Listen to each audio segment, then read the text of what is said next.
And good afternoon and welcome to Titusville Rockets Soccer. It is senior night here at the Ed Meyer Complex as the Titusville Rockets host the Saegertown Panthers.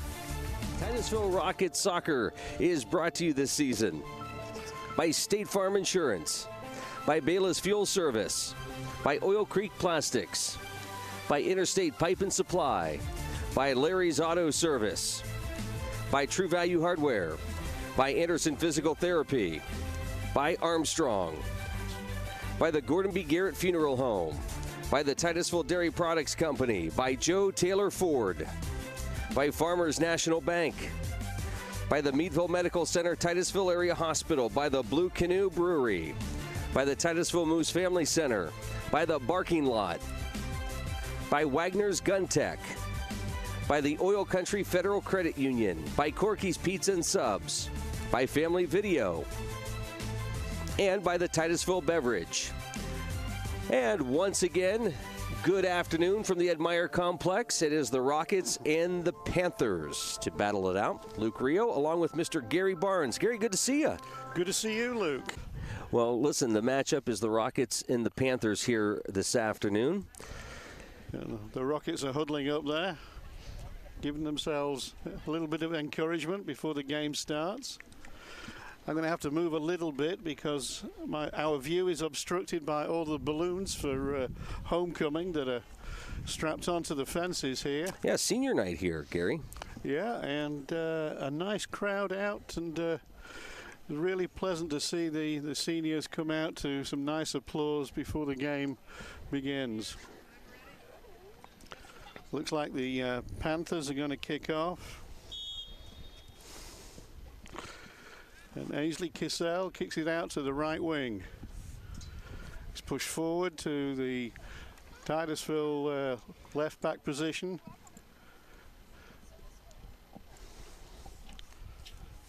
Picked up by Jacob Southwick there, who pushed the ball to midfield, but it's picked up again by the Panthers. And a nice ball from centre to the right wing. Shot coming in from, I think that was Maxwell Ravenscroft.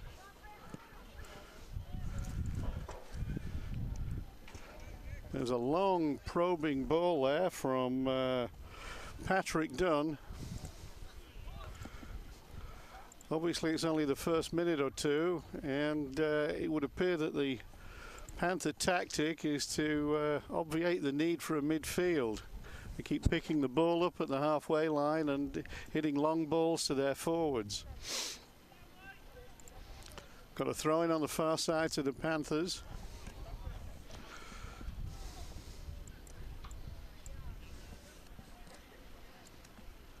A little bit of a hold up in play here. Throw comes in and headed away by a number that does not appear on the sheet. Nick Wright.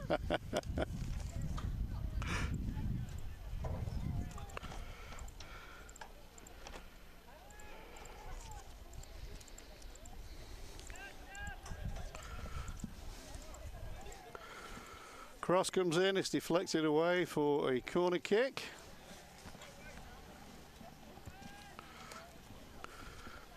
Floated into the box, and oh, a good save there. Ball was heading towards the goal, and Braden sprung, and dropped on the ball.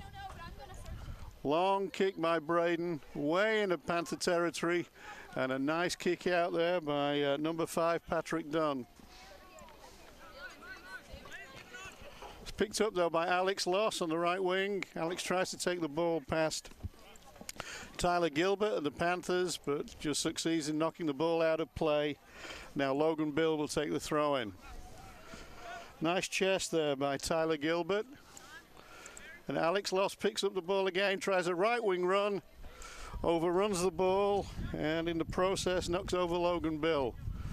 But Alex is chasing the ball again down the right wing, but runs out of play for a throw in for the Panthers.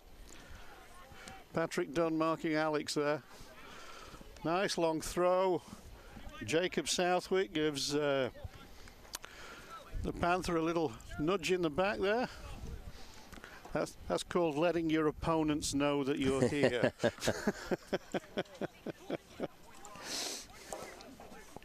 Are those tough when you're out there officiating, Gary? It can be, but when you've got two officials, looks like a shot on goal, and oh! That was heading into the near corner by Alex Lawson. A nice tip-over save there by Peyton Craze. I think if you're a referee, you're kind of careful.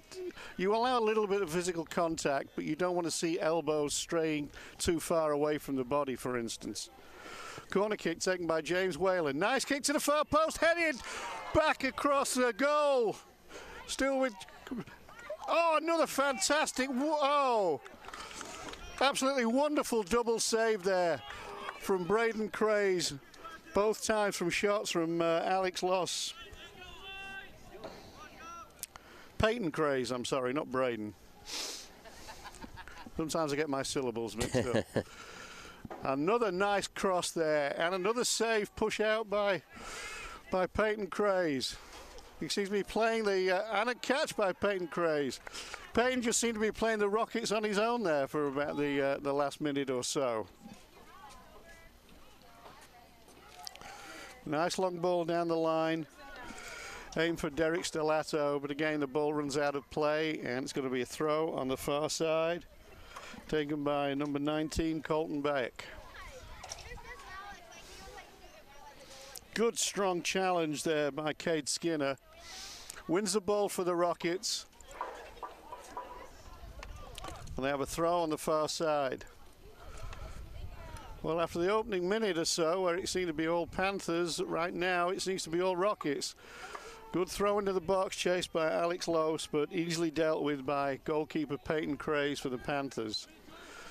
Long kick up to the halfway line, where it's knocked out of play by Joel Finley. I think we'll be saying Finley quite a bit over the next few years for various Rocket teams, Luke. You know, it's great because we're involved with youth soccer, Gary, so it's fun to watch those kids as they grow and become young adults and play on the high school team, and just to know we had a chance to be part of their lives, that's pretty exciting. Not for them. No, that's but for a good us, point. yes. That's a good point, Luke. But for us, it is. Yeah, and I just want to know that I was not the one coaching the dark arts there. Well, we've got an enterprising back and forth game here. Long ball for number 10, Ian Scott to chase, who seems to be ploughing a lone furrow up at the Panther attack. Have a feeling if he'd have touched the ball, he probably would have been offside. Nice back heel there from Alex Lose. Completely thrown the defense of the Panthers. And in goes Alex again. Ball's played across, and he just can't get to it. Cade Skinner played a lovely ball across the penalty box there for Alex, but just too far. How tough is it as a coach in soccer when you can't call that timeout like most other coaches can? Well, I think all coaches basically have the same problem, in that it doesn't matter how much you actually tell your players or explain to your players what you'd like them to do. When they cross that white line, all bets are off. But is it challenging if you see something that they're doing over and over that you want to correct, to not be able to pull them off and say, hey, fellas? Well, my way of coaching, as you may remember in some of the rec soccer, was to shout very, very loudly. I think we have some rec soccer coaches at the moment who follow that creed. Yeah. But what you try and do at this level is you, like most sports, you're coaching your players certain plays. What to do in offense, what to do when the opposition have the ball, what kind of formations you'd like your players to take. And that's one of the interesting things. You mentioned rec soccer, and a wild kick at the ball there, way over the crossbar. But you mentioned rec soccer, and we all remember starting off with the 5- and 6-year-old boys and girls, and we explain to them the positions we want them to take on the field, and then the ball kicks off and the game starts, and everybody swarms around like bees around a honeypot. And over the years, you can see them beginning to develop a little bit. Long ball there to chase for the Rockets, but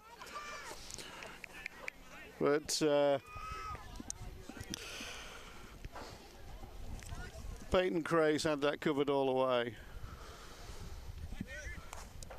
Nice play there by number 24, who's come on.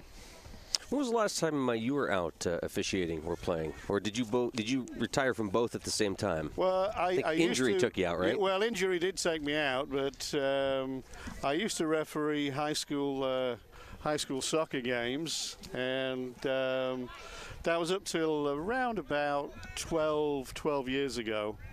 It's been that long. It's been that long. Oh, wow. But basically, that was kind of when my job situation changed, and I started to travel quite a bit. Speaking of traveling, we appreciate you coming over from across the pond just to do this game today. Well, in that case, I can blame any lapses in commentary to jet lag. But you have to say, I mean, unfortunately, it's the day after the U.S. men's national team failed to make it to the World Cup. But you see a lot of high school games these days, and the skill level is much higher than it was, I believe, than say, when we started watching high school games. And in Titusville, that was probably now 15 or so years ago, I would think. Although we had a lot of good individual players, I think you notice now that a lot of teams are kind of keeping formation. Defenders are, teams are playing, they're holding their shape a lot more. And it's good to see. Nice long ball into the Titusville Rocket box, but well cleared there by Jacob Southwick. Tricky little run there from a name I don't have on my sheet here.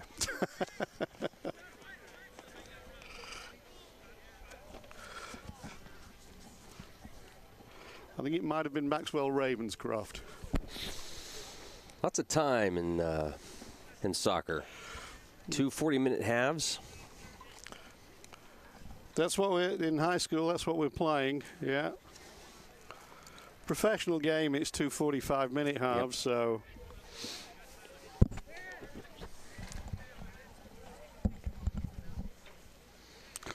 I think Peyton Craze in the Panthers goal there has probably touched the ball more than any other player on the field so far.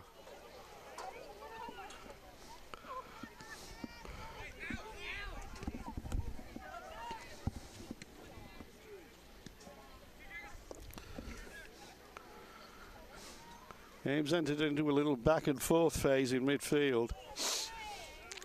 Nice flick there by Cade Skinner to Nick Wright, who sends Skinner down the way into the penalty box. He's got a shooting opportunity. Wonderful save again. If I was a betting man, I would have put something like 5-1 on a goal being scored there. The reactions of Peyton Craze in the Panthers goal to get down to save that shot from Cade Skinner was absolutely extraordinary.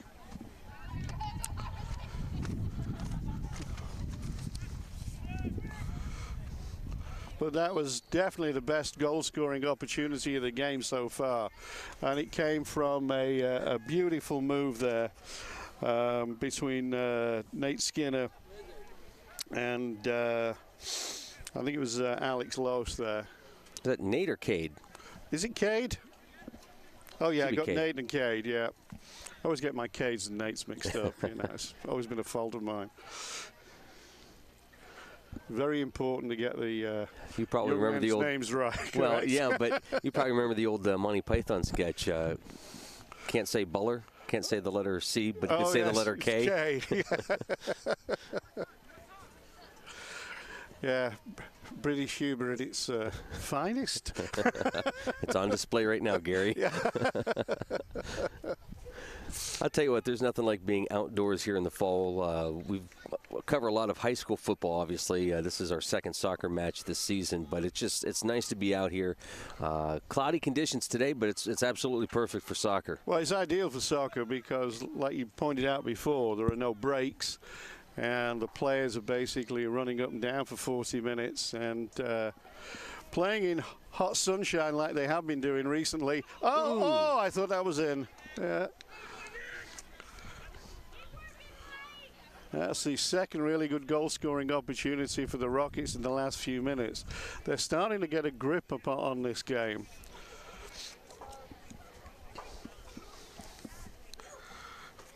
I wouldn't say that the Rockets were particularly dominant, but they're just slowly getting an upper hand on this game.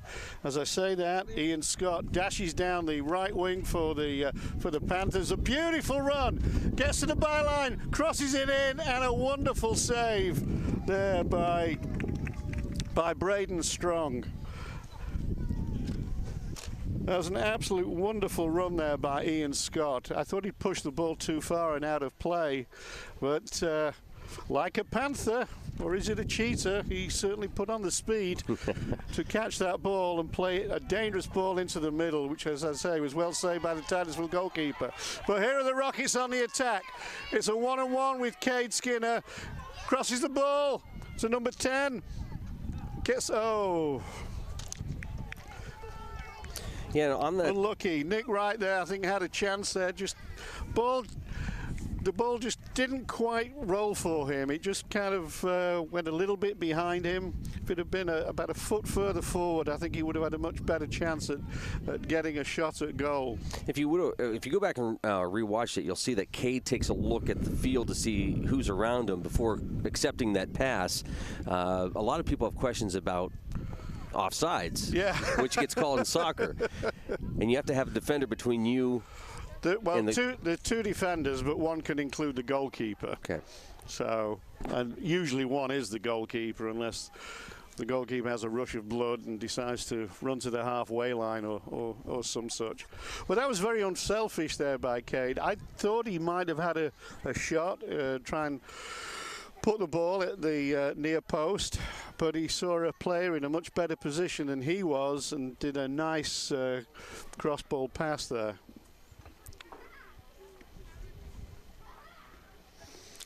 Looking at that throw back to the goalkeeper, Cade probably would not make a bad quarterback either.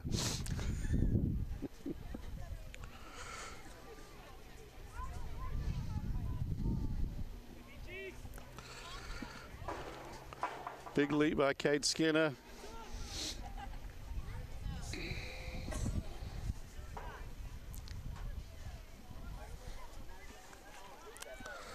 Jacob Southwaite making a strong run, pushes the ball to Nick Wright. Nice back heel tackle there by the Panther fullback.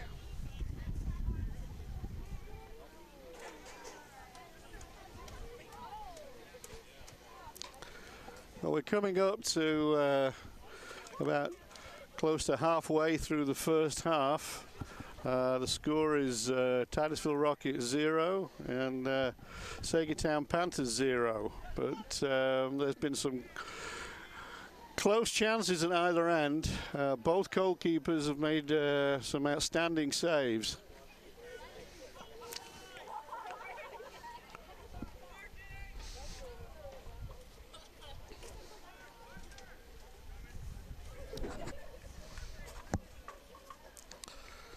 Some neat midfield play there by the Panthers. Ball coming in.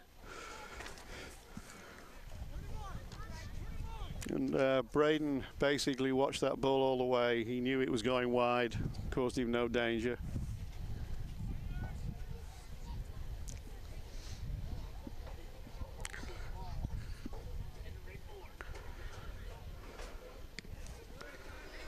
Nice interception by Tyler Gilbert there for the Panthers.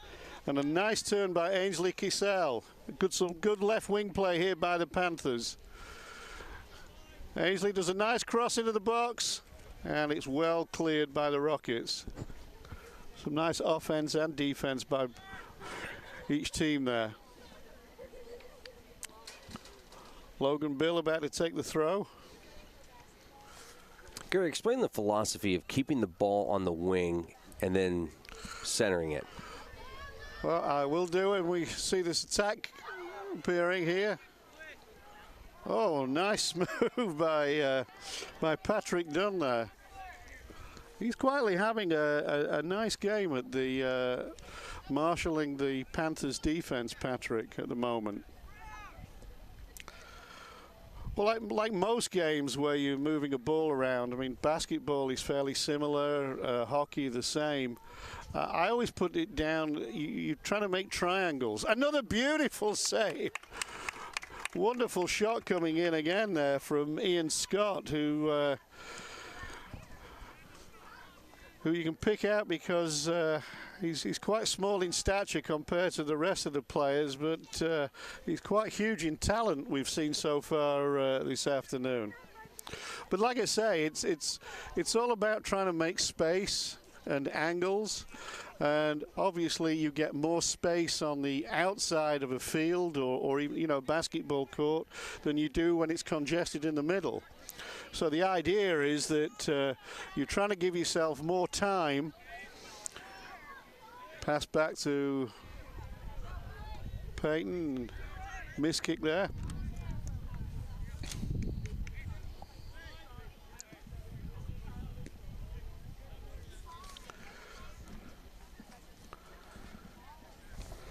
Number 24's come on, Adrian Haynes in the left back position for the Rockets now.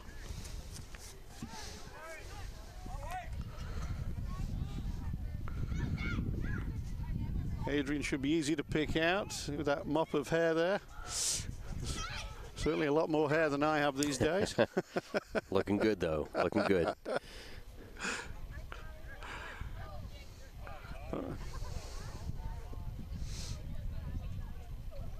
Jacob Southwick is being quietly impressive in that midfield. He's basically playing the role of what we used to call midfield enforcer. Yeah. He's patrolling that center area, and good header by Whalen. Yeah, excellent header. But again, that right wing threat for the Panthers. Shot comes in. And it's almost a repeat of the action we had about 5 minutes before. Ian Scott tries a low drive, and Braden, and another shot. Oh, another save. And Braden Sprong drives to his left and pushes the ball out, prevents the ball from going into the net in his near post. 18:45 to go in this first half. Still goalless, and I think the star players are the goalkeepers of each team so far.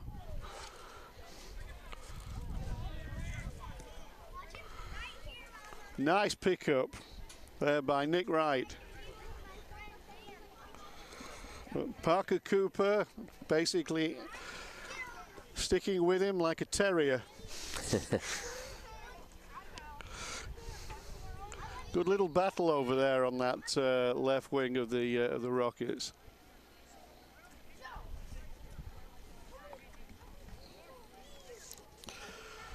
Number 26, Tyler Gilbert, has gone off for the Panthers.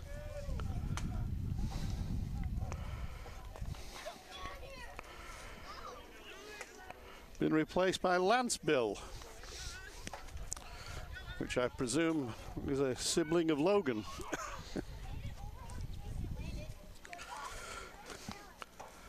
Nice play by the Rockets.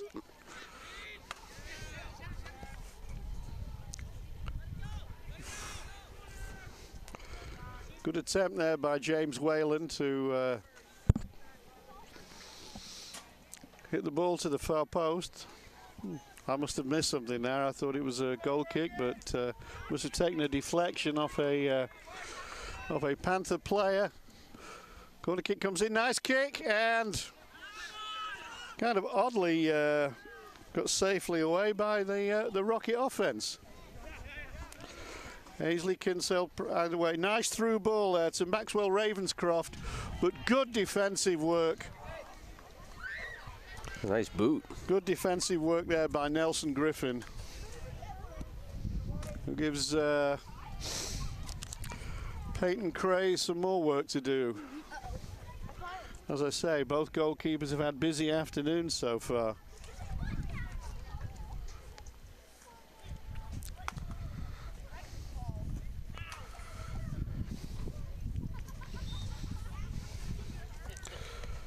It's nice to see both teams trying to do some nice passing moves here. Some subtle play going on. Some subtle play going on the left wing by Nick Wright for the Titusville Rockets. And it's earned the Rockets a throw-in close to the penalty area.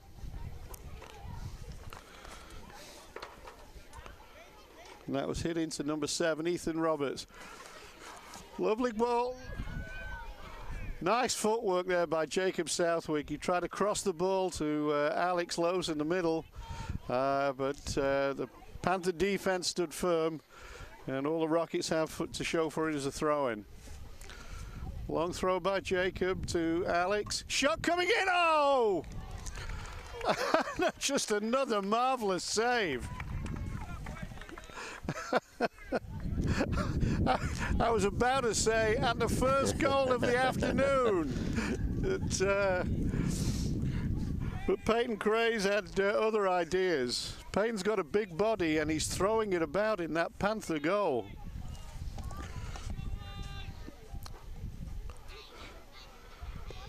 That was a save that a professional goalkeeper would be proud of. Looks like we got a slight injury here for ball in the face there for Maxwell Ravenscroft.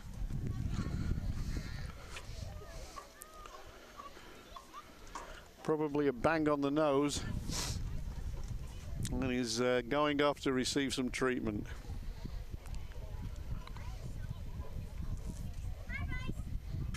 You know, whether it's football, basketball, you talk about a lot of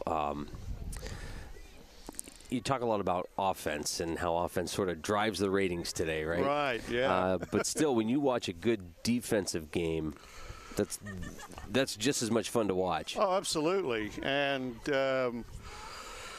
you won't see a better piece of soccer than that last save from Peyton Craze. I was convinced that was a goal. I mean, I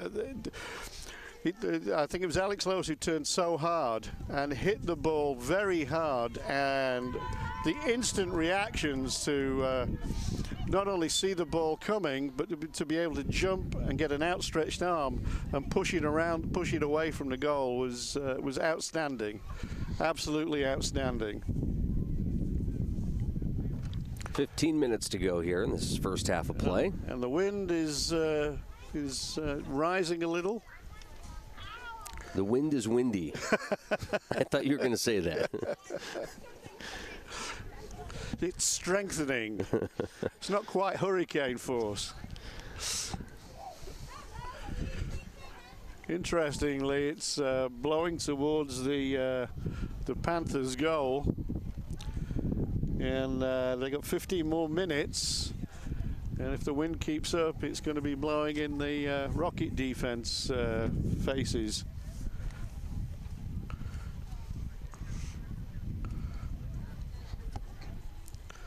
Playing against the wind is always a little bit more difficult because obviously it pushes the ball back, and you kick the ball forward and it picks up more speed. Looks like we're going to restart the game, and it's going to be a Titusville Rockets corner, taking on their right side by James Whalen. If you watch the way that James hits the corner, he kind of knuckleballs. It's kind of like a knuckleball. The corners he's taken so far, the ball has a very low trajectory. That was an even lower trajectory than the ones he's had before. I think there's a bit of a trick play there, trying to play a Titusville Rocket attacker into the front post. Nice move. A lot of skill right there. Yeah, good passing movement there with Nick Wright not quite getting as much power into the shot as he would have liked. And Ian Scott on the right wing there plays the ball inside. Picks it up again, plays it to the left wing. I have to say, I've been very impressed by the play of Nick Scott of the Panthers. He seems to be the key to most of their offensive moves. And here he goes again. What an offensive move that is! What? That was a powerful, powerful shot from what, 30 yards? It was. Went straight as an arrow. Fortunately for the Titusville Rockets, it struck the outside of the post instead of going inside the post. I'm sure Braden will tell you that he had the shot covered, but that was moving. That ball was moving. In terms of time of possession, Gary, I think that goes towards the Rockets right now. Yeah, I would say so. But like I say, most of the offensive movements for the Panthers all seem to be centered around number 10, Ian Scott, who's pulling the strings. And basically what he's doing when he's getting the ball, he's got so much confidence, he's running at the Titusville defense and he's creating dangerous openings. I think he's had at least 3 shots from that right wing, at least 2 of which have been brilliantly saved at the near post by a diving Braden Sprong. Here goes Whalen with his knuckleball again. There's a perfect example. Low cross into the ball, waiting for the Titusville offense to attack it. Jacob Southwick going to try and muscle his way through. Almost succeeded. Pushes a nice ball out to James Whalen, and Alex Lose gets on the end of it, but that's an easy one, especially with the form that he's been in so far this afternoon for Peyton Craze. But like you were saying, the possession, Titusville have put together quite a number of neat passing movements so far.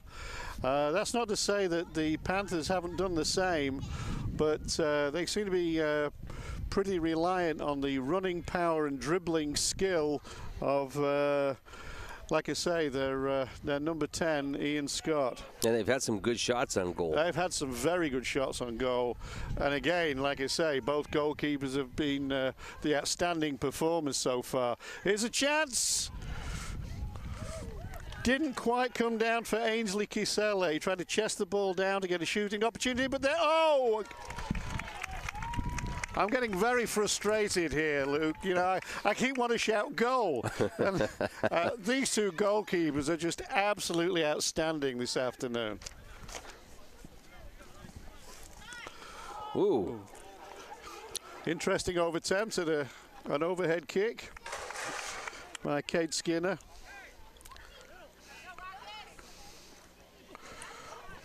Long throw by Kay. I don't think he quite managed. He was meant to prostrate himself with the throw. Showing my age there.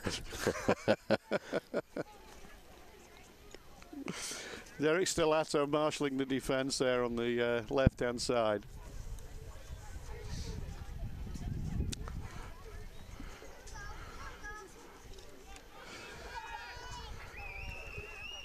I think that's why Ian Scott likes to run.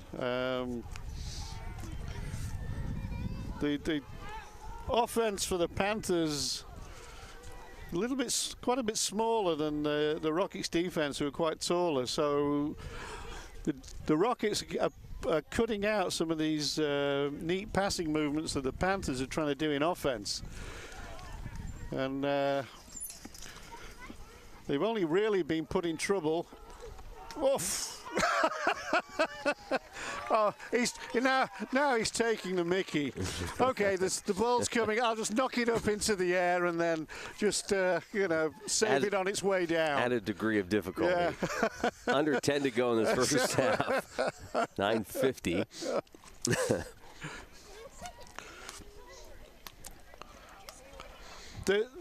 The impressive thing about both of these goalkeepers is calmness.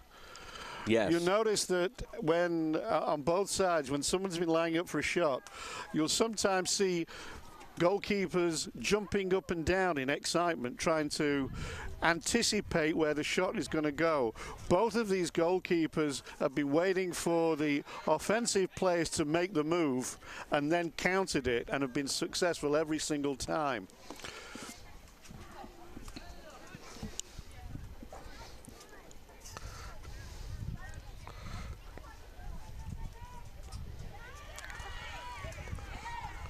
Soccer in Titusville's only been around since, what, the early 90s? Yeah, yeah. Were you involved at that point at all with anything? Were you? Yeah, well, it was funny. The first game I went to, we came to Titusville in very late August and joined the newly formed rec soccer league. My daughter Stephanie, who you know very well, was in second grade. And so I was watching the game, and people heard me talk and asked me if I was English. Well, that would have been in the 80s, yeah, wouldn't it? Yeah, late 80s, yeah. Okay. Late 80s, yeah, that's right. And so I said, obviously, yes. And do you know anything about soccer? I said, I think so. And so I became involved with the rec soccer league then, and basically kind of coached ever since up to last year. Well, you'll be back. You just took a little bit of a break because you celebrated a big anniversary this year, and congratulations. Thank you very much.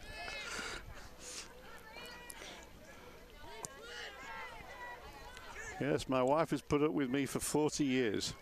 Wow. So, pleased to say.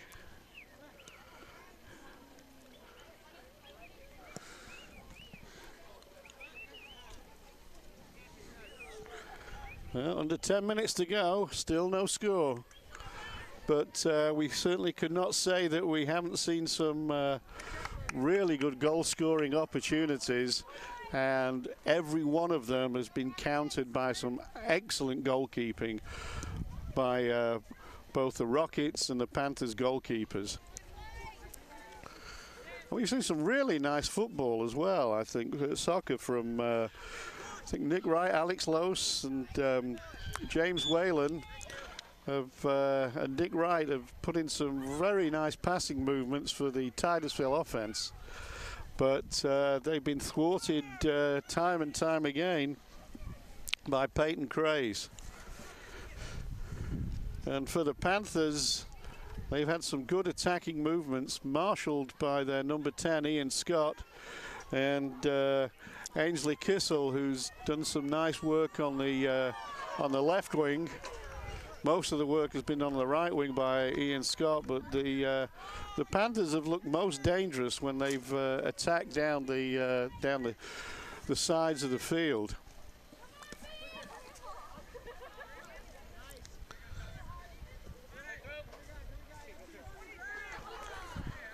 Trying to decide what ball to take. Nice throw by James. Southwick doing some nice work defensively. Yeah, like I say, he's on patrol. He is. He's on patrol. And that's what you need. And it's not all about marvelous attacking play. You know, you've got to be able to kind of read the game and, you know, figure out where the danger spots are going to occur. And good players anticipate. You'll notice that Jacob, like I say, he's been a muscled presence there, but he's not really been making a lot of tackles. He's been anticipating where the ball is going to be coming and putting himself in the right place at the right time. It's a nice pass, just a little bit too far forward. Caden Payton getting to know, getting friendly. Referee just having a little chat there.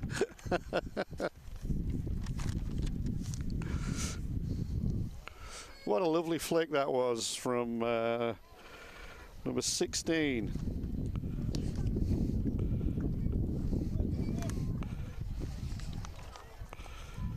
It's Lance Bill. Ainsley wants it on the left wing. Oh!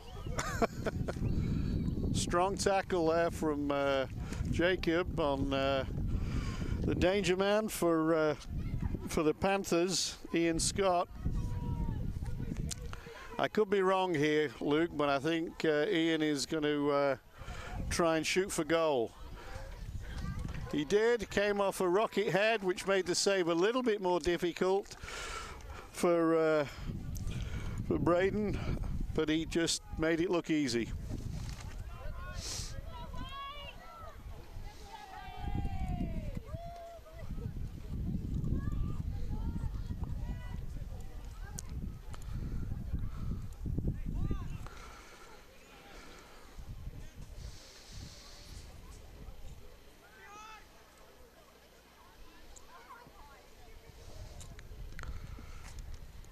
Nice headed ball there. Oof, and a strong challenge too by Parker Cooper. Good ball down the wing. Brant Enright is chasing it. With a good pick up there. Good fighting by James Whalen there. I think as players are getting a little bit tired towards the end of the half, we're just seeing one or two little fouls going in at the moment. People laid into challenges. Maxwell Ravenscroft going to take the kick for Saegertown. Going to try and find one of his forwards. No, he's hit the ball way out to the right wing, where it's been picked up by Dawson Bartholomew. But it's well defended by the Titusville Rockets to such an extent that they win the throw on the far side. Thrown up to Brant Enright. Nice pick up. Some good dribbling skills in there. Try to play in Brant, but now under well 2 to shielded go by the Rockets.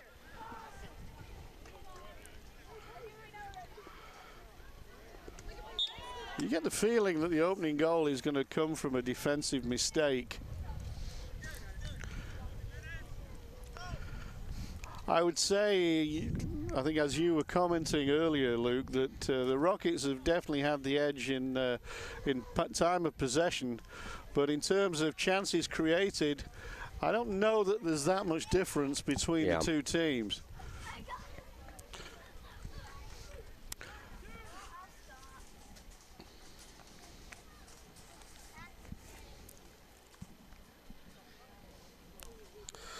We haven't seen a whole lot of midfield battles.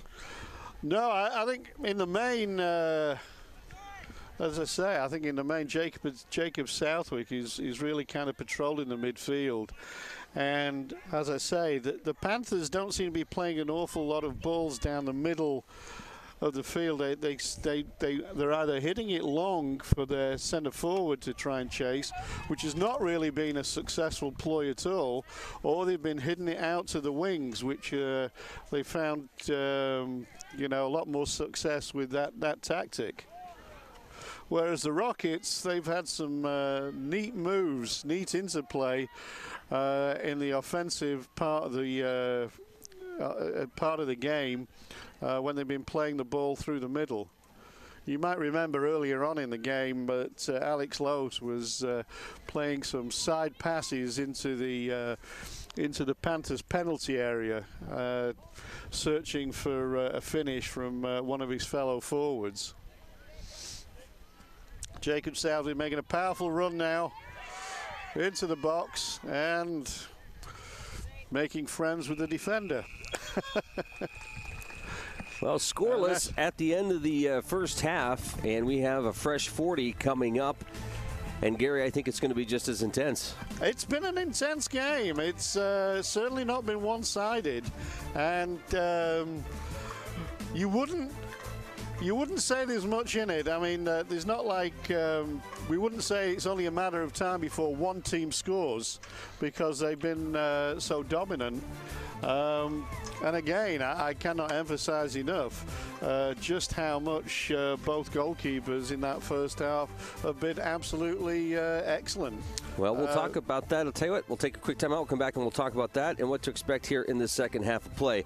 This is Titusville Rockets soccer down at the Ed Meyer Complex. We'll be back right after this.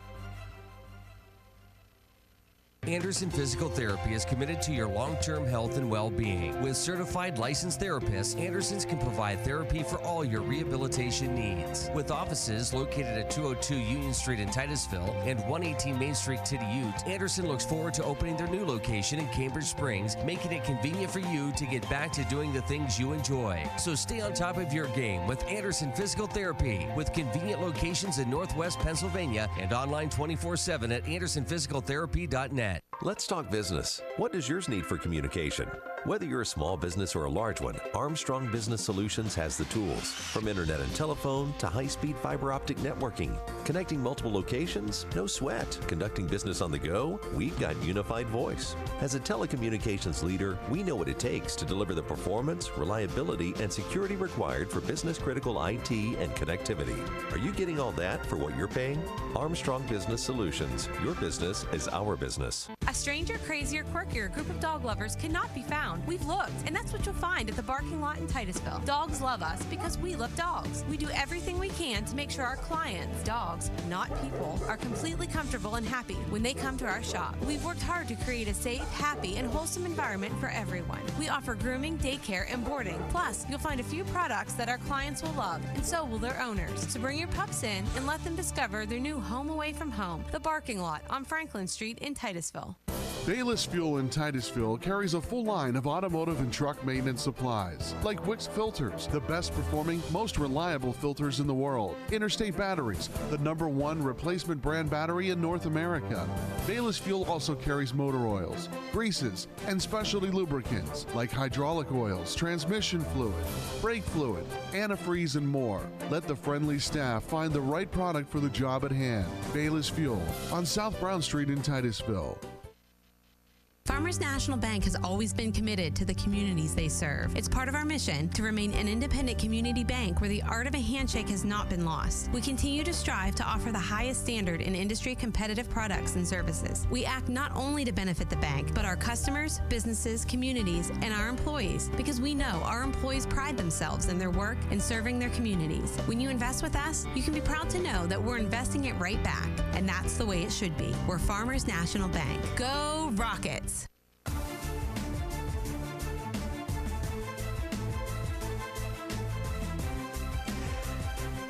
And welcome back to the Ed Meyer Complex. It is scoreless at the end of the first half of play. We are here at the half, 6:19. What is that? 0-0, Gary. 0-0, 0-0, zilch.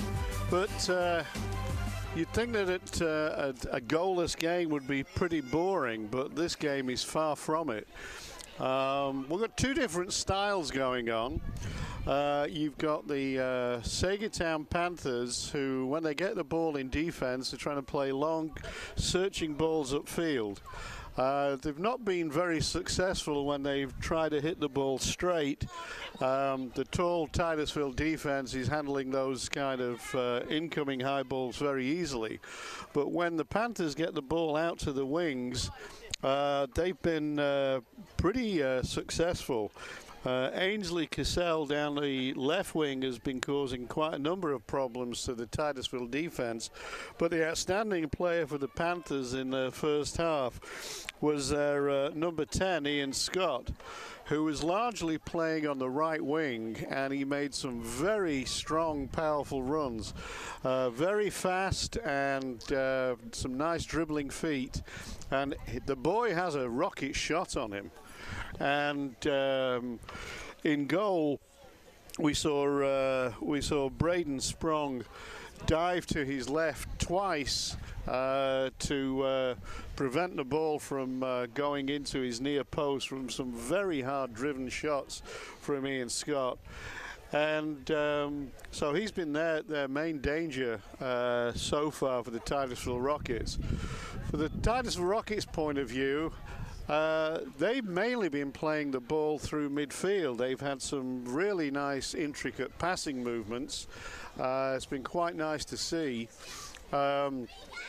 Outstanding, I think, certainly early on in that first 20 minutes was Alex Lose, who was very unlucky not to have a couple of goals. There was some nice left wing play from Nick Wright, and Cade Skinner in the last 20 minutes of that half really came to the fore and had some very strong offensive play. Basically pulling the strings, though, for the Rockets up front is number 2, James Whalen, who's kind of playing in front of Jacob Southwick, who is patrolling the midfield and is controlling them, not only patrolling but also controlling that midfield. And towards the end of the first half there, Jacob made some very strong runs into the penalty area of the Saegertown Panthers. But the outstanding player of that first half was undoubtedly the goalkeeper for the Saegertown Panthers, Peyton Craze, who made some wonderful saves. One save in particular, I think it was from Alex Lose, which I was certain was a goal. A rocket shot from about only 8 yards out on the turn. So Peyton would have seen it very late and instantly flung himself to his left with an outstretched arm and pushed the ball away from the goal. If you'd see that kind of save on a professional game on television, the commentators would be calling it an absolute world-class save. It was that good. Well, let's see what happens here in the second half. Our coverage will continue right after this. The Gordon B. Garrett Funeral Home is dedicated to providing the highest level of service to Titusville and surrounding communities. Our family and staff continues the tradition started by Gordon B. Garrett in 1965, treating our clients with care and respect. Since then, we have grown, now in our third generation and in 2 locations, 303 North Washington Street and 203 East Main Street, Titusville. The Gordon B. Garrett Funeral Home, a history of tradition and commitment to excellence. Interstate Pipe and Supply means it when we say service means business. With a knowledgeable staff, full fleet of trucks, and large product offering, we can answer your questions and fill your orders, big job or small. Covering multiple applications and industries, we're not just a plumbing location, but a one-stop shop assisting homeowners and contractors quickly and efficiently. We are locally owned and make it our #1 priority to keep our customers returning and happy. We have been a staple in the Titusville community for 40+ years. Stop in today and let us service you. Good luck to the Titusville Rockets this year. It's Joe Taylor Ford's 16th anniversary, and we want to say thank you. Thank you for making Joe Taylor Ford your first choice when purchasing a new or used vehicle. So for this month only, we're giving away some cool stuff. Stop in anytime and register for chances to win every Monday, no purchase necessary. We want to say thank you for 16 great years of business. Oh, and while you're here, check out the Ford F-150 or Ford Escape. So hurry on in to Joe Taylor Ford and celebrate with us. Route 257 in Seneca. Hospital partners, Meadville Medical Center and Titusville Area Hospital together provide a continuum of high-quality care across Crawford County. Both create the ultimate patient experience. Every patient, every time. Meadville Medical Center and Titusville Area Hospital are more than a hospital. We are a hospital partner, a community partner, a family partner, and a health partner.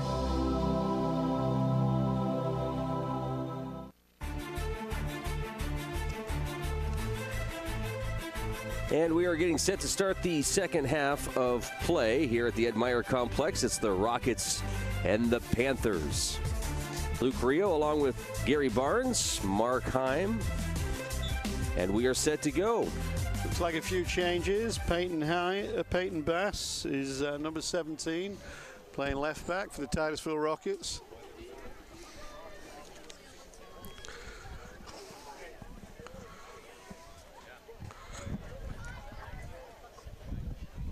Nice size crowd on hand for senior night. Yeah, it's pretty good.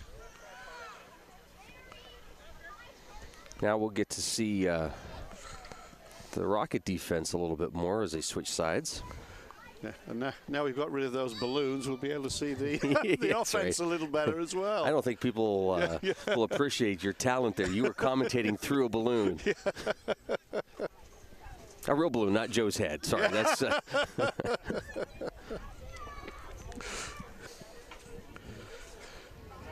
Well, most people call me an airhead anyway, so... It's getting a little colder. We've got a few of the spectators with blankets now. This would be again, a perfect day in England, right? Yeah, the people will be walking around in swimming swimsuits. Yeah. And, bathing suits. Yeah.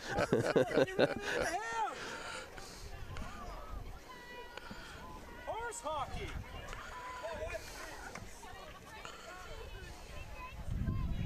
Coach Whalen not happy over there. Have you ever known Coach Whalen to be happy? I'm just asking. And a shot comes in again, well dealt with.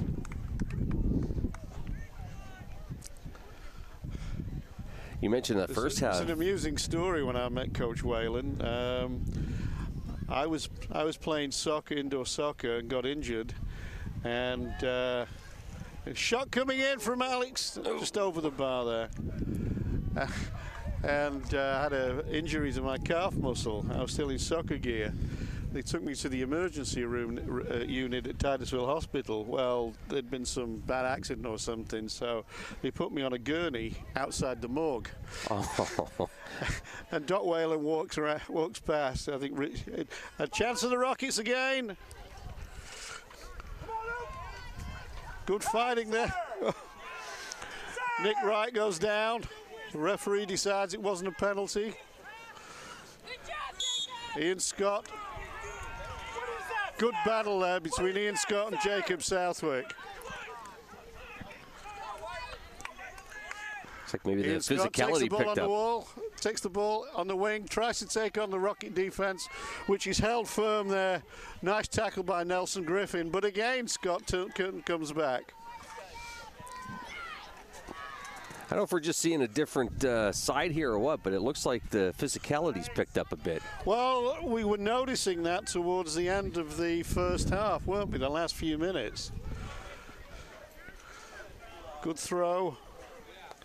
It can happen during games. I mean, like most sporting contests. Well, that's a thing, Gary. It's a sport, so that is going to happen. Get in there. Oh!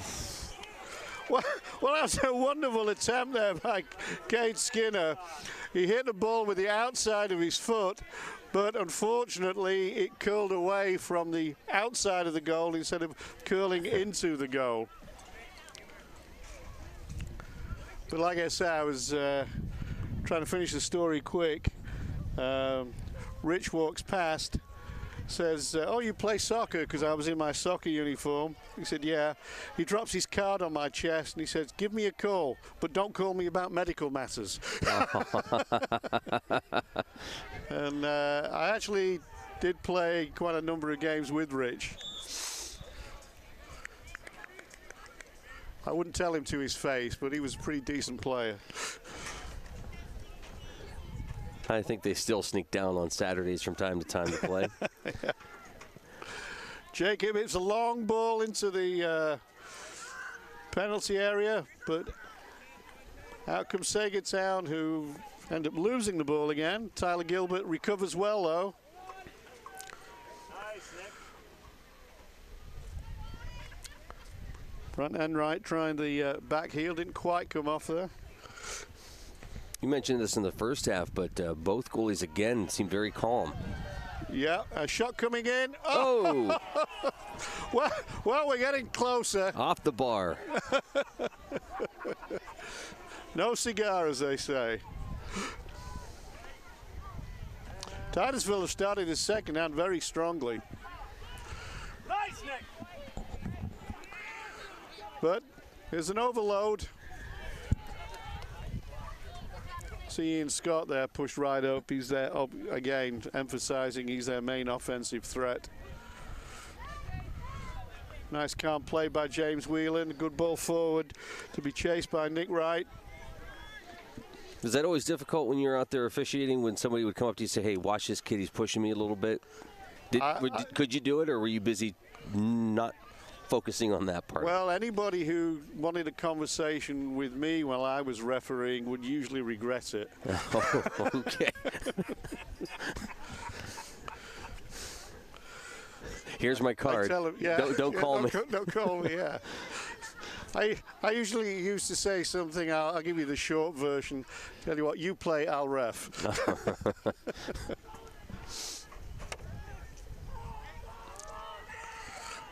Whoa, collision there coming out. Brave goalkeeping there by Braden.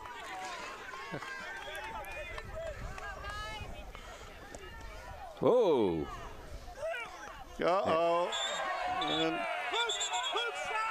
Uh-oh. Well, we were saying it was starting to get a little bit feisty, but this was that got out of hand very quickly. And I think it was Corey Peoples from Saegertown who decided to take matters into his own hands there.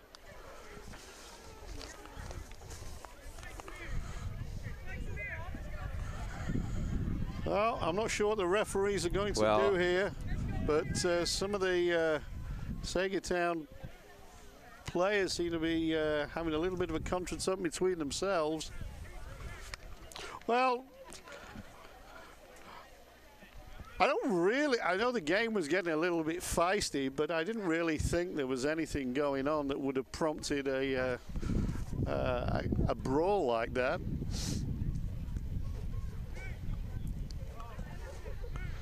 The referees are conferring with each other there, and the sad thing was that, okay, initially there were two people involved, and you want to support your teammates, but the best way to do that is to stay out of it.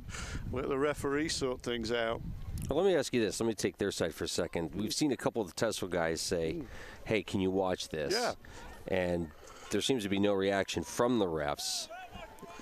Little responsibility. No excuse. Okay.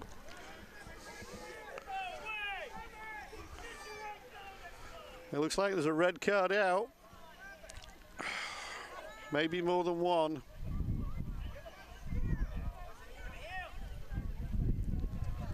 I'll be honest with you. I did not see. I've not seen anything in this game so far that would warrant anybody. Let me put it this way. I have not seen anything in this game that would warrant an outbreak of violence like that. There's been a few hard shoves, big deal. Some of them coming from the Rock. I mean, we mentioned Jacob Southwick in the first half, who's occasionally been forceful but fair. There's been no dirty play.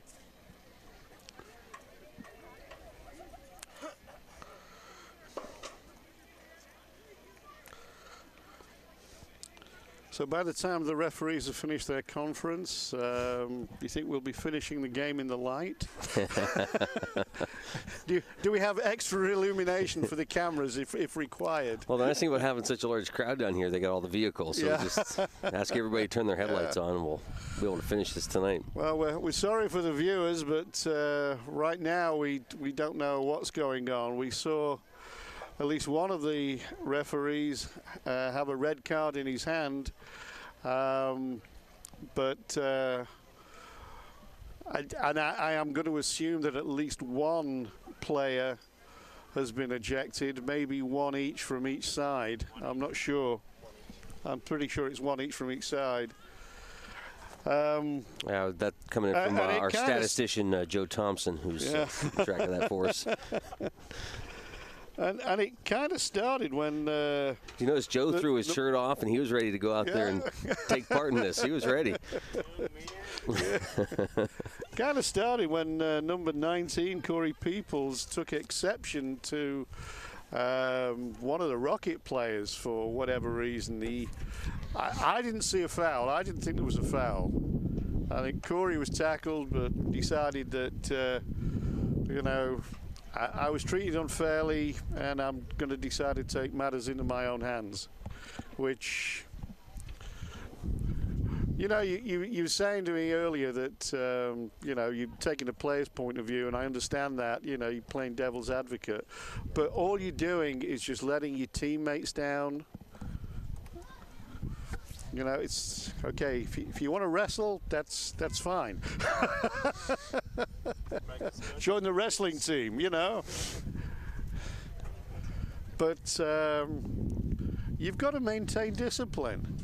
You've got to maintain discipline. I'll give you an example. The two players, Alex Lose for the Rockets and Ian Scott for the Panthers. Both of those players in the first half were making runs down the wing, and there were tackles going in on them, and occasionally people will mistime the tackle, and it's not necessarily a foul, but they push the ball past the player, and the player coming in to tackle them has basically caught them on the ankle or caught them on the back foot. And those players, even though they know that they're going to get kicked now and again and going to come in for some rough treatment, just got on and played the game. And that is what you have to do.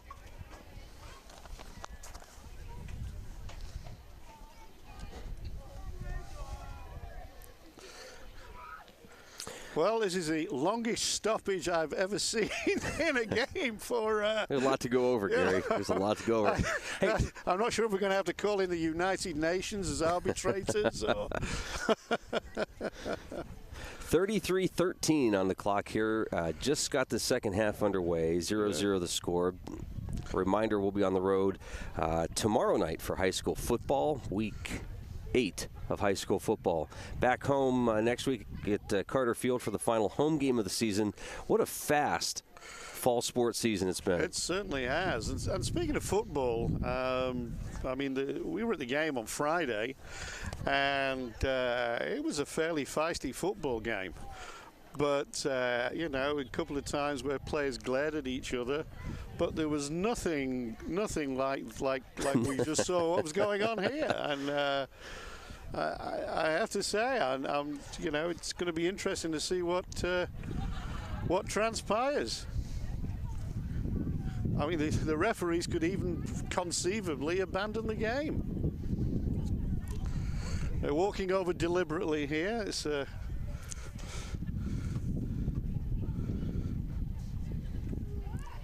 we'll have to wait to see what their decision is. Ruling on the field is confirmed. Well, one of the refs has got a ball. That kind of hints that we're going to carry on. Are you sure he's not saying? That's the longest opening 7 minutes of a half that I can remember, Luke. Are you sure he's not saying, so can I get dinner after this? Yeah, what's could open? be. Well, now all the players. Okay, so the referees, I think, are basically talking to the captains. Now they're counting the number on the field: 2, 4, 6, 8, 10. 2, 4. I think there's 10. Is it 10 aside? 1, 2, 3, 4. 10 aside. So I'm not really sure who the Titusville Rocket player is who was given a red card. I'm being told it was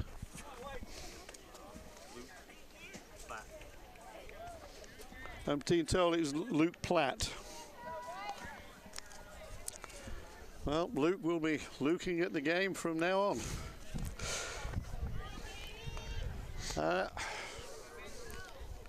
I think he can, thinking on it, I think he might be a little bit unfortunate. But there we are. Well, now we're playing 10-a-side instead of an 11-a-side. I suppose in theory there should be more space on the field. It'll be interesting to see how the players respond to this. You know, sometimes you go off the field like that, you get cold, you lose the rhythm. Well, you can tell it's certainly changed just a little bit here in the first 30 seconds. Yeah. Again, as one of the danger men, Ainsley Kinsell coming down the left wing, and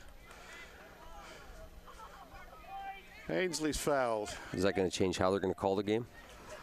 Well, I can't speak for the referees, but I think there's certainly they're going to be heightened tensions with regard to you know, any slight contretemps going on or altercations, and now we've got another situation going on here.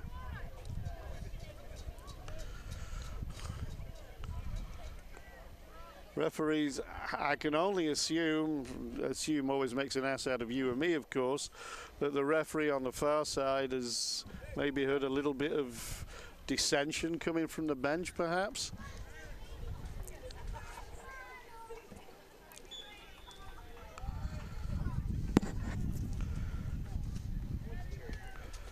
Long free kick from the Rockets.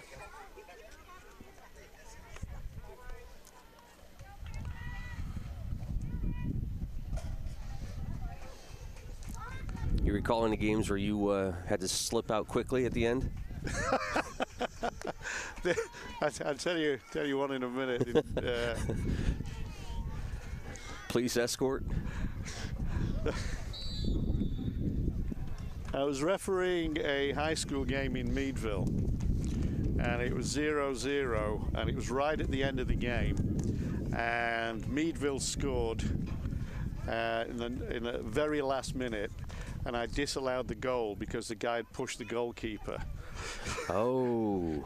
And so at the end of the game, we kind of walked across the field, and chance for the Rockets.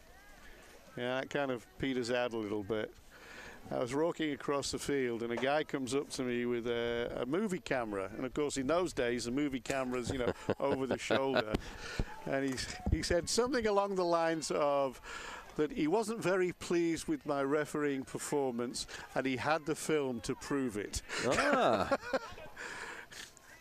And you didn't invite him over for coffee? Well, actually, I can give you my word-for-word answer. My word-for-word answer was, "Thank you, sir. I always appreciate constructive criticism."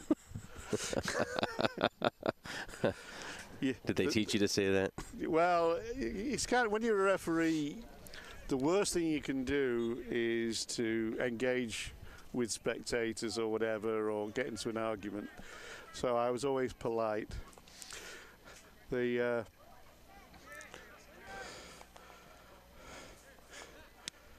course, there's always an exception to that rule. Number 10, Scott again. And his friend Maxwell Ravenscroft. Nice chip. That was a good idea. Very well cut out by Jacob Southwick. That was a very nice chip forward by Maxwell Ravenscroft looking for Ian Scott. And had Jacob not been there to head the ball out, I think the Rockets could have been in real trouble there.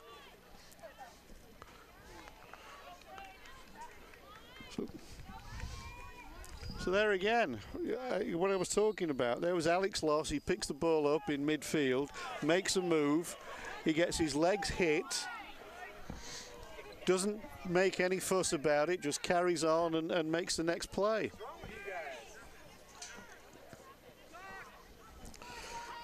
Nice. Nice header by Peyton there.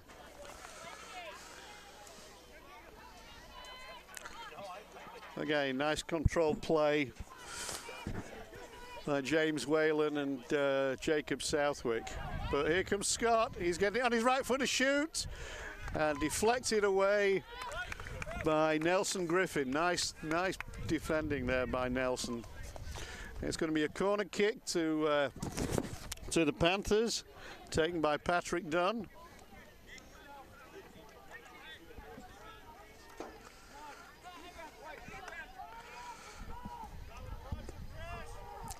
Good corner, good head out by Nick Wright.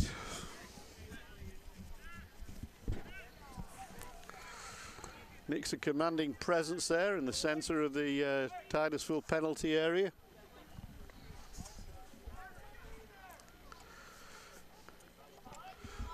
High corner kick, and that's just going to go harmlessly out of play for a goal kick. My one referee mistake when I actually did get involved with the crowd was Franklin High School game. And somebody on the Franklin bench kept going, that's 4 fouls for us, 1 for them, 8 fouls for them, and so on. I think it was the third quarter, played quarters then. And, oh, good break. See, 2 players come together. Okay, referee blows the whistle. Let's get on with it. That's how it should be. Okay, Jacob's going to launch a long ball into the Panthers penalty area. Actually, he's going to launch a long ball out to the right wing. Nicely picked up by Adrian. Nice shot. Nice shot, but Peyton Craig just positions himself in the right place. Big boot upfield. And Ian Scott's not going to catch that no matter how fast his legs are.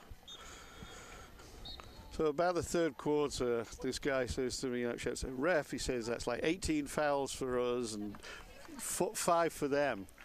And I turned around to him and said, with a smart aleck remark, what are you, a statistics professor or something? And he said, yes. Oh. So I learned my lesson. I did speak to him after the game, though. We had quite a friendly chat. We both thought it was quite funny.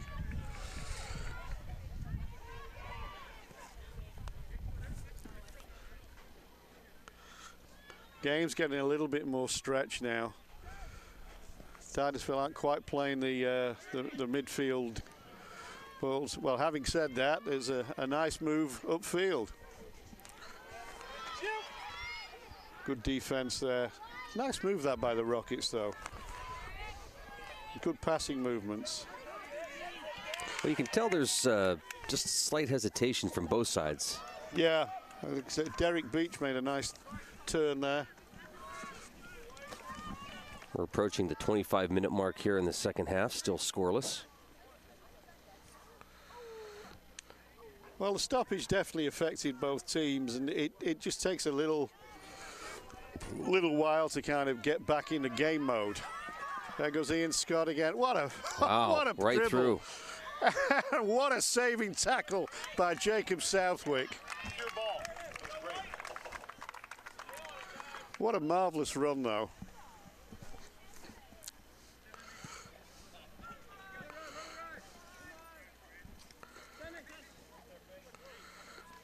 That's one of the nice things about soccer that I personally like.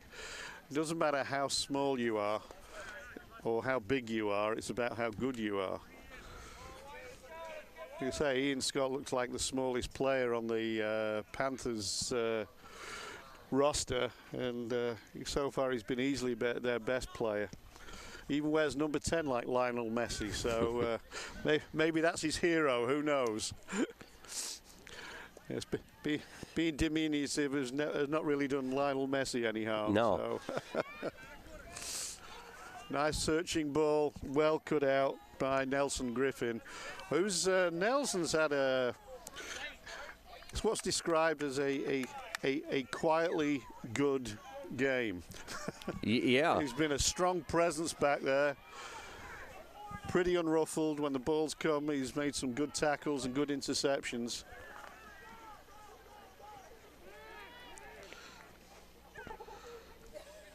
Panthers trying to get their wing game going again, but that's cut out by Titusville.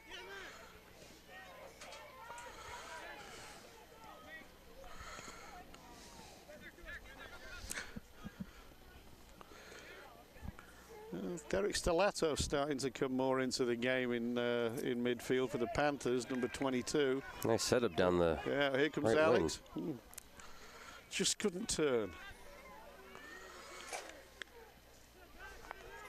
That's a good battle over there, isn't it? Ainsley Kissel and Adrian Haynes. The Rocket Man, so to speak, coming out on top that time. You'd think with 10 aside, it'd be a lot more attempts on goal than there was in the first half, but so far that's really not been the case, Luke, has it? No.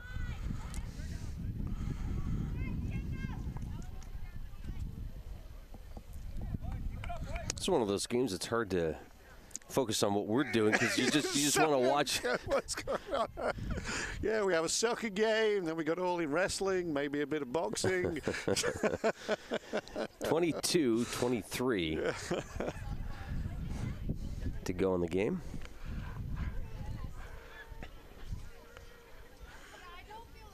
I don't like to make predictions, but I've got a feeling that unless Scott scores a goal, a solo goal, I think the Rockets are eventually going to wear down the Panthers.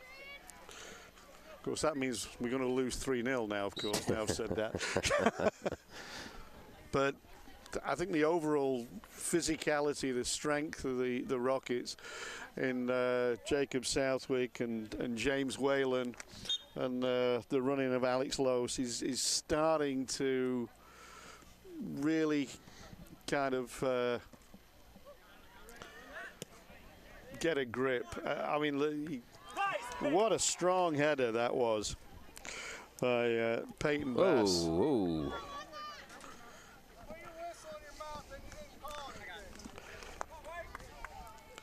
Yeah. Nick Wright with the neat back heel. Coaches always tell you, if you're going to do a back heel, do it in the other side of the field, not yours. Ian Scott is just waging a one-man battle against a white wall.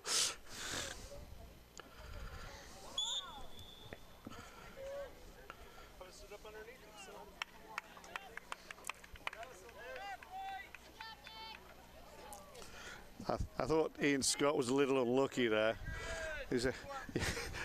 When you're like 5'4" and someone 6'2" jumps on you as well. There's a strong header there from number 19, Corey Peoples. I thought he was the one that was sent off. He was the one that started the fight and he stayed on the field.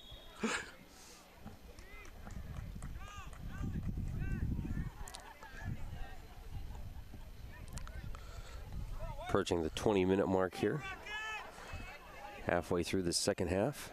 I think a shot's coming in here. I'd be surprised if it's a cross. It's a shot, and it's a save. How many times have we said it's a shot and it's a save in this game?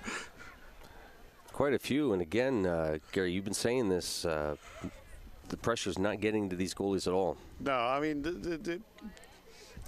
the positioning there of Braden, you know, he wasn't jumping from side to side in his line, anticipating where the ball was going, basically waited for the shot to come, and you notice his positioning was absolutely perfect.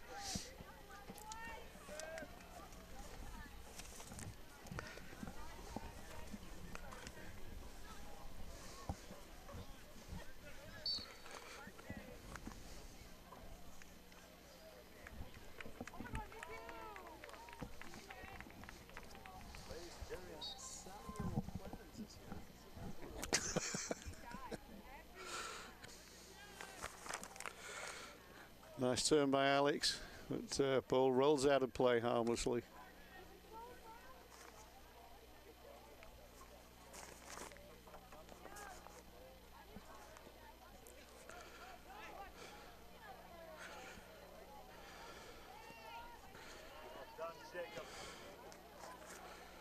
Nice play by Jacob Southwick.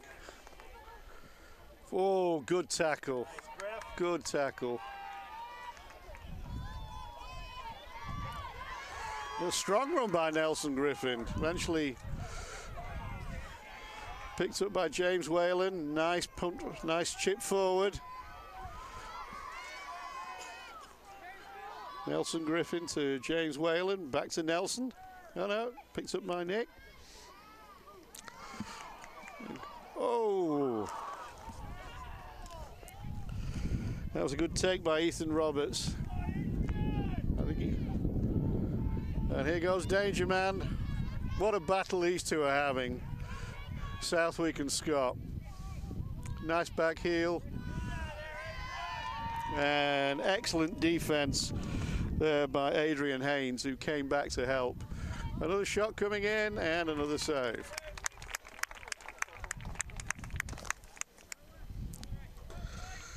But again, you know, I was talking about Alex Lose before.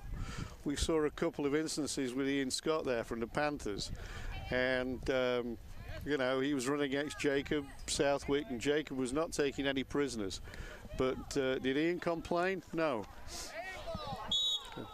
That's the kind of discipline that that you need to have.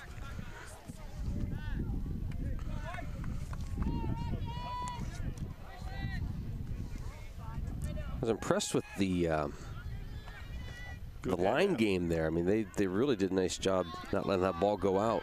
Absolutely. Well, since I said that the Rockets were wearing the Panthers down, never be a pundit. We seem to spend quite a lot of the time in the game in the Titusville Rockets half. Derek Stellato, 22 there, pushing. Ian Scott with the ball. He's going to cross it. And it's, I tell you what, since Adrian Haynes has come on, he's had an outstanding game. But here goes Scott again. And the only way the Rockets are stopping Ian Scott is by ganging up on him. Every time he gets the ball, it's only when he has about 4 or 5 white shirts around him that he gets tackled.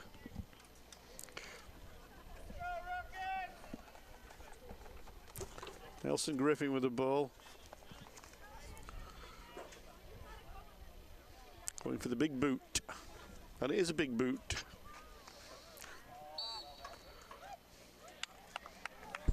Okay, Griffin jumped for the ball. Referee deciding he was pushed in the back. Rockets big men are moving up into the penalty area. James Whalen is going to deliver the ball. Could this be the moment? With about quarter of an hour to go.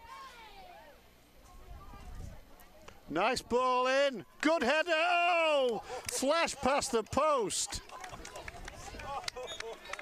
I don't even think that Peyton Cray would have had that one covered. That was a beautiful move. Nice cross in and a good head. I think it might have been, I'm not sure who headed it. It could have been Cade.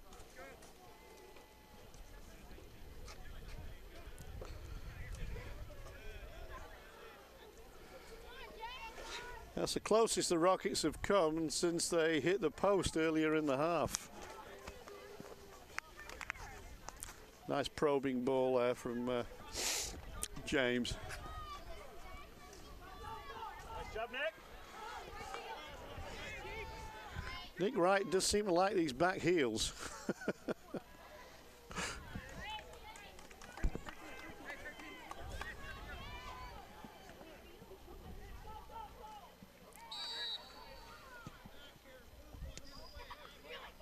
Oh, this is very dangerous.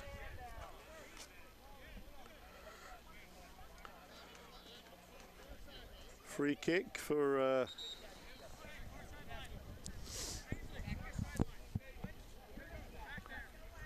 seems to be some discussion about where the, oh, okay. I have no idea what that that offence was. I thought it was a foul near the penalty area. It's a good shot and it's over the bar. Nice try from Ainsley Cassell. 13:35.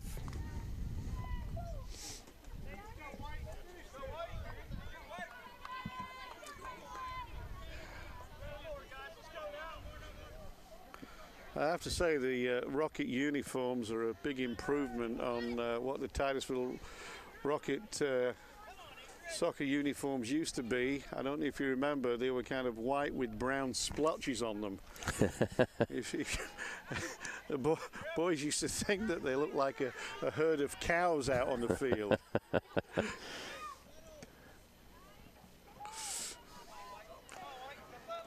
You're stuck under the feet there.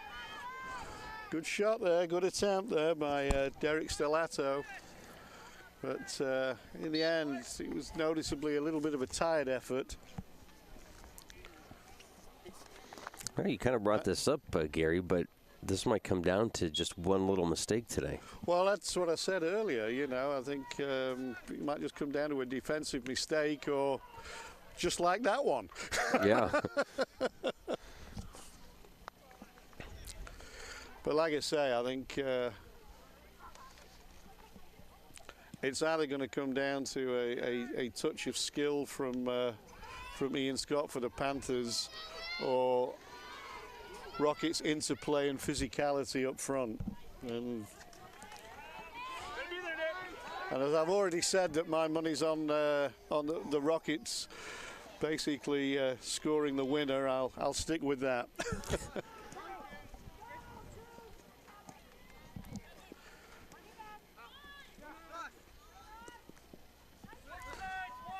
Both teams are working hard.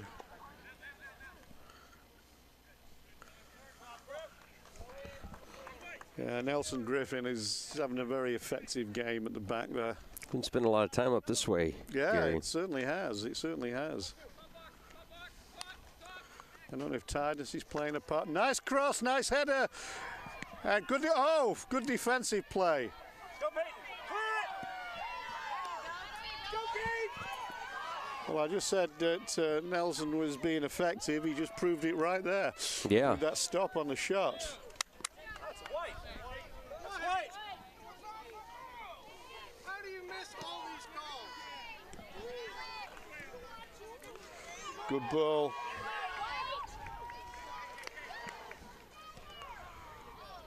Some of the crowd are getting upset with the referees. From my point of view, I don't think they've really done too much wrong.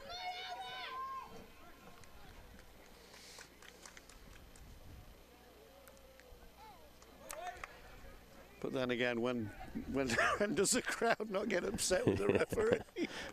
I need to ask, are you still paying dues? I mean, still accepting bribes. That's right. No contribution too small. These two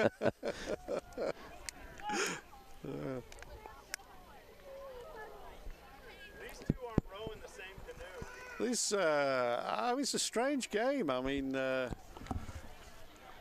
it was a very easy game to referee, really, until, like you said, we noticed the last few minutes of the first half it started to get a little feisty, and then second half starts and we had our fracas. Chance for the Rockets now. Beautiful turn by Cade. Gets the ball his right foot, but pushed out by the defense of the Panthers. Basically a pack of Panthers that launched themselves on it. Both defenses have been very quick to crowd out the other team's attackers. Patrick Dunn there with the interception. And they're sending it to Scott, and he's offside. Nice effort there. But Panther player clearly offside as the Rockets have pushed up. The Rockets have seemed to be throwing more men forward in the last 10 minutes now. High ball headed out. 9 minutes to go. Yeah. Ravenscroft there, thwarted by Peyton Bass. Foul throw. That irritates coaches, that when a player does a foul throw. At this level, you expect them to get that right. After all, we're basically telling 10-year-olds, you know, you got to turn the ball over after you've done a foul throw. So they should know by now the things that drive coaches crazy.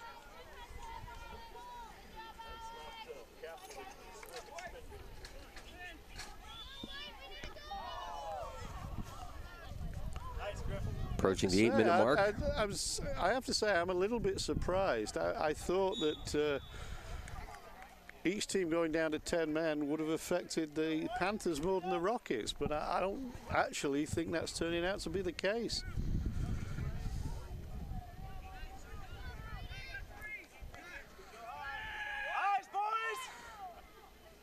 A little bit of frustration. Nice Scott. Prop shot coming in and wide of the post there from number 13, Maxwell Ravenscroft. Looks but like a ball comes in, and you notice that the smallest man on the field is the one who wins it, and then Scott then plays a pass it to Ravenscroft, who doesn't quite get enough accuracy on his shot. The Rockets now are playing these high balls, which seem to be coming straight back to them at the moment, being headed out by the Panthers defense.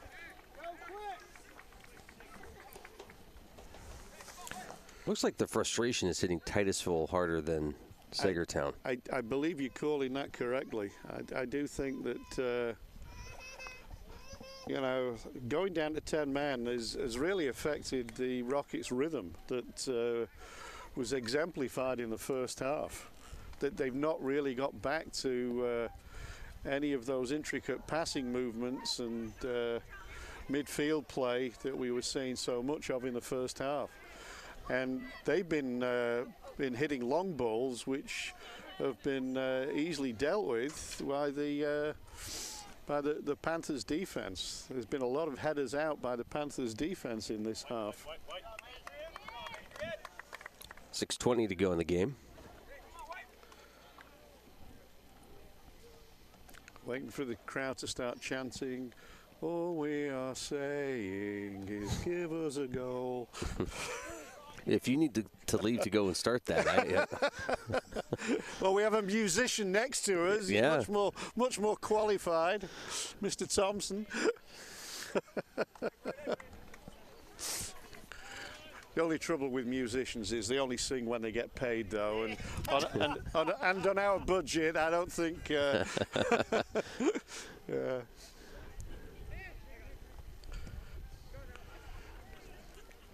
Nice ball played up by Nick for us to chase. A good ball there. This is getting very frustrating for the Rockets. They keep knocking the ball forward and he just keeps coming straight back. It's like a wave crashing against an ocean wall. Mm.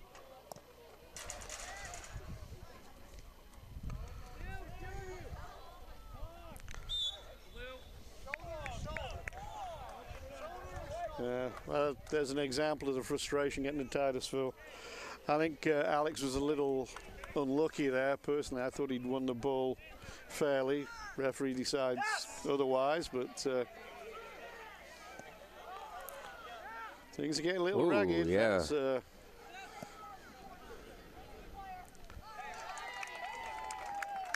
That was a tough challenge on Alex. I would have given a foul for that because I thought that was dangerous play by the Panthers. But I know he won the ball, but like an opponent's foot is outstretched there, and the rule says that if you endanger an opponent, it's foul. But again, it's temperament. I think Alex was hard done by there, and like I say, you can see he's. Like I say, as I noticed, he'd had his foot caught there on his ankle, which is why I thought it was dangerous play by the Panther player, and didn't get called. Although he's hurt, though, he's not crying about it. Stops the clock at 4:10. Yeah. He's definitely got an ankle lock, and I can tell you from experience that's painful. Now you just go over to the side and just whack it up against the bench and Well, be right back out, right? It's the old magic sponge. Used to do that in football. You get the trainer coming out with a bucket, sponge. Okay, you're okay to play. That doesn't quite work that way anymore. Yeah.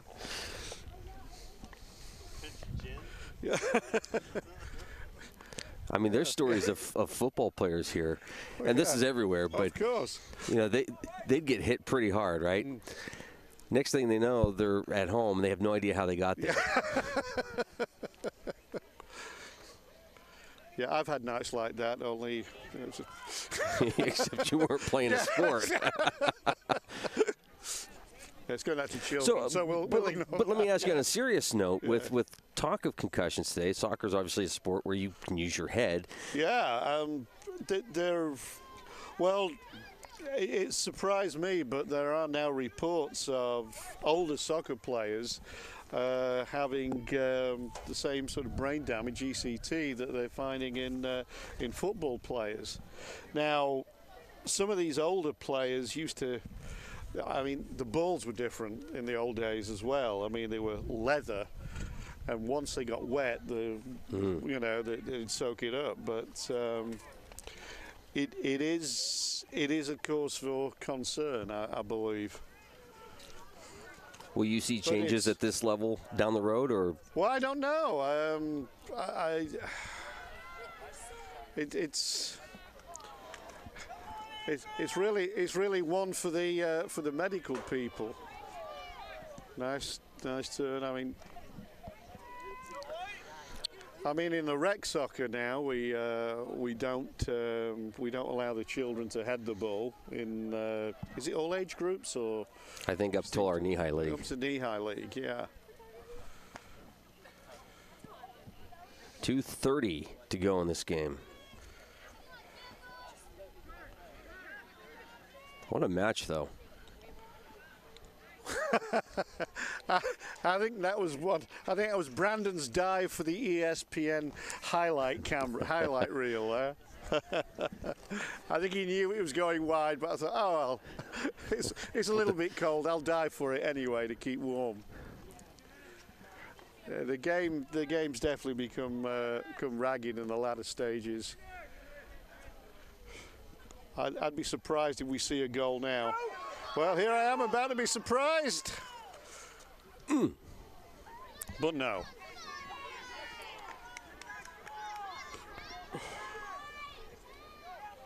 You have to say, Luke, that after a terrific, exciting first half, where we saw some really good soccer and, some brilliant goalkeeping play from both goalkeepers, that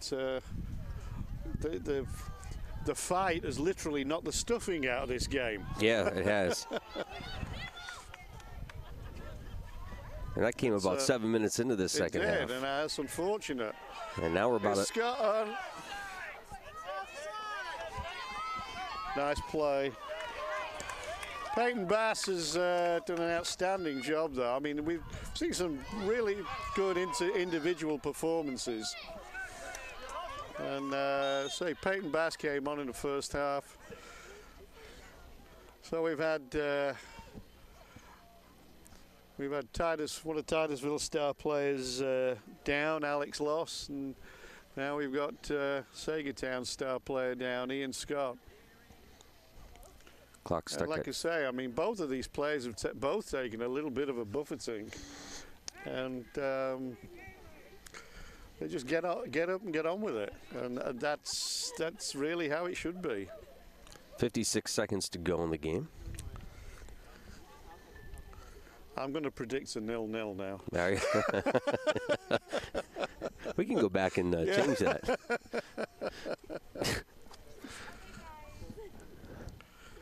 I think it's cramp. Looks like cramp. Which, after the amount of running that young man has done today, can't really be a surprise.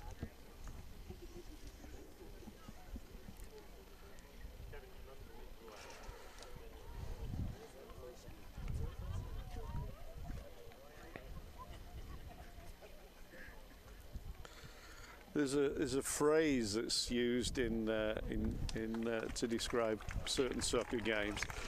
The phrase is, "It's been a game of two halves," which of course is obvious because it is a game of two halves. Right. But what it means is, like, you know, the first half is completely unrepresentative of the second half, and this game has definitely been a game of two halves.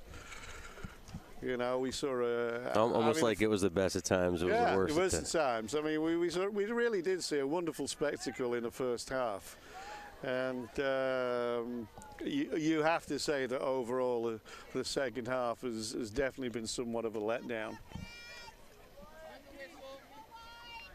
And I don't blame the players for that in so much as the circumstances of what occurred early in the second half, I think just completely changed the whole complexion of the contest.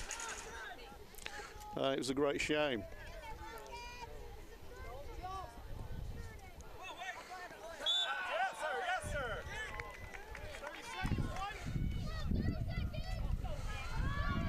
There we are, last second goal. Or not.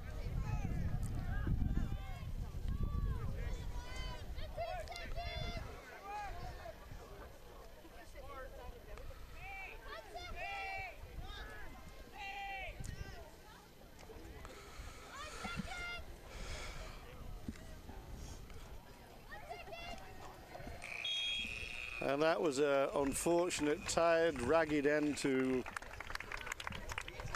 what started out to be a really enterprising, fascinating, even contest, and ended up being a, let's say, an unsatisfactory, little nasty taste in the mouth because of the fight, even contest.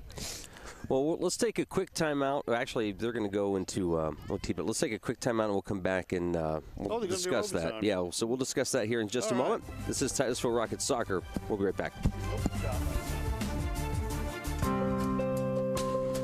Hospital partners, Meadville Medical Center and Titusville Area Hospital together provide a continuum of high-quality care across Crawford County. Both create the ultimate patient experience. Every patient, every time. Meadville Medical Center and Titusville Area Hospital are more than a hospital. We are a hospital partner, a community partner, a family partner, and a health partner. Healing Heroes is an opportunity for Armstrong and our communities to give back. We've partnered with Guardian Angels Medical Service Dogs, which rescues, raises, and individually trains the highest caliber service and assistance dogs at their facility in Williston, Florida. They are then paired with veterans with disabilities such as PTSD, seizure disorders, and more. If you would like to help, visit facebook.com/ArmstrongOneWire and click the Healing Heroes tab. Together, we can unleash the power to heal. Oil Creek Plastics, the industry leader in polyethylene pipe, is proud to be a part of the Titusville community and a proud sponsor of Titusville High School athletics. Located off Route 27 in East Titusville, Oil Creek Plastics has been a vested part of the Titusville community for 28 years. At Oil Creek Plastics, we take pride in supporting our community and are thrilled to bring instant and slow motion replay to the stream's Titusville Rockets sports broadcasts. In Titusville and here to stay, Oil Creek Plastics. Best of luck to the Titusville Rockets.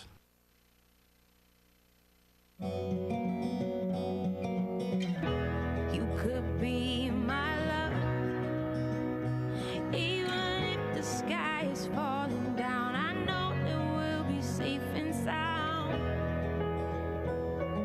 So many Americans struggle with finances. Starting today, State Farm is here to help, giving us all the chance to simply sit down and learn. Visit letstarttoday.com or talk to an agent. We're safe and sound.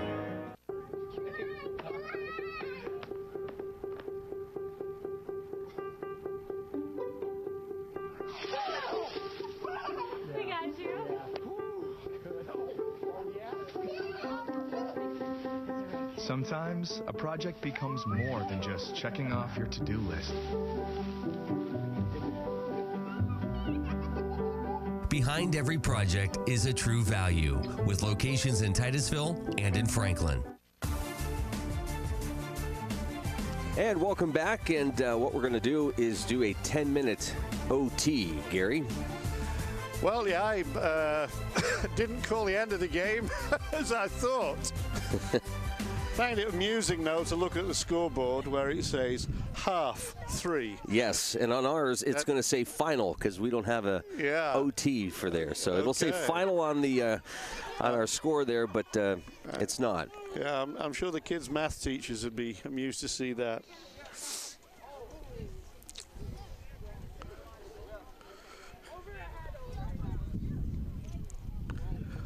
Well, we're ready to go for overtime. Playing 10 minutes overtime, and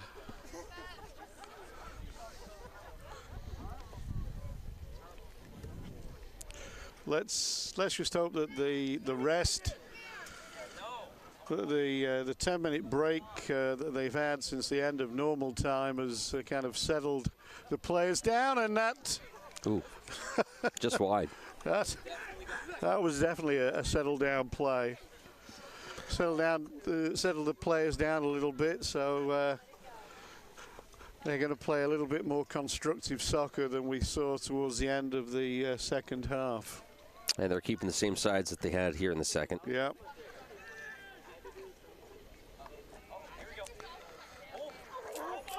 Alex Loss is away. He's round. Oh! I was just about to say, and he's around the goalkeeper, and he wasn't. And not because of any fault of Alex's, but superb goalkeeping again from Peyton Craze.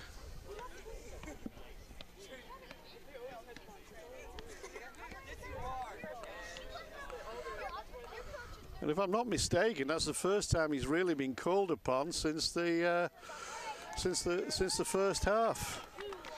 We saw another long-range effort from the Panthers, easily dealt with by Titusville's fine young goalkeeper, Braden Sprong. And Ian Scott, I thought his day was finished when he went off, but he's back on. And he kicks the ball straight into Jacob Southwick. Another long shot. I think Ian was claiming for handball, perhaps claiming for a penalty. But Jacob was so close that he had no chance of getting out of the way of the shot.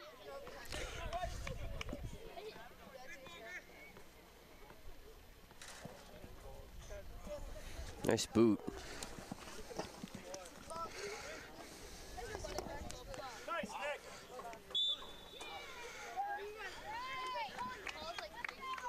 And we've found out that the Panther player who was ejected from the game was Parker Cooper, who I think we feel was a little bit unlucky because he certainly did not initiate the fray.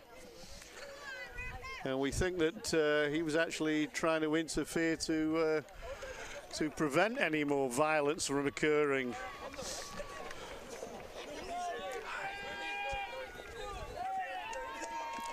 Well, we got a Rockets corner. And every player by the Titusville goalkeeper is in the Panthers half.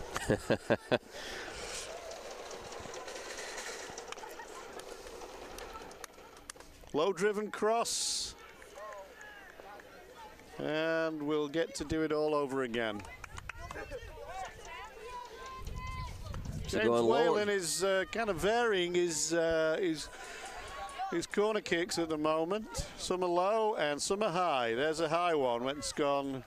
Well, that was not a variation that James was after, I don't think. No. I think the high bit was okay, but the accuracy going behind the goal was certainly not what he was aiming for. Nice header.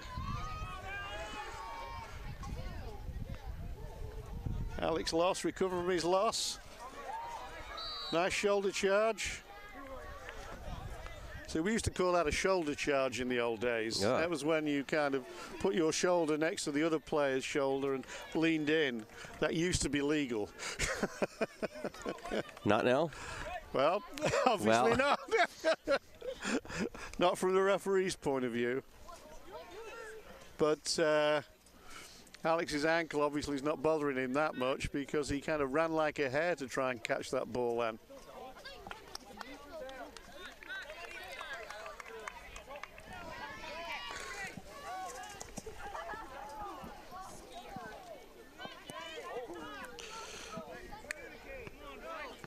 I think it was Ethan Roberts with that really powerful header a little earlier. I get the impression the Rockets look a little bit fresher at the moment. What do you think, Luke? They looked a bit tired at the end of the end of normal time. Yeah, no, they look like they have a little bit of extra enthusiasm. Oh, dear, this looks a nasty one. Didn't look like there was much in it, but Peyton Bass went down in obvious pain. And that's the thing. Sometimes it's the innocuous coming together of players, you know, where there's no harm intended, that often causes the most injury. Well, at least we've got a qualified doctor on the field. I'm not sure about a qualified coach, but definitely a qualified doctor. Just kidding, Rich. No, he must have heard you because he was smiling a little bit. Yeah.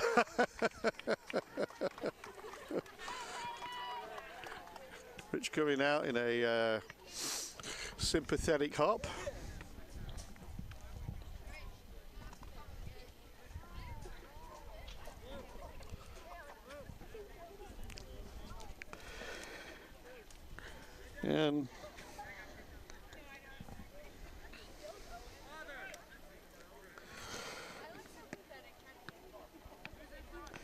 And Peyton goes off the field. To be replaced by Derek Beach.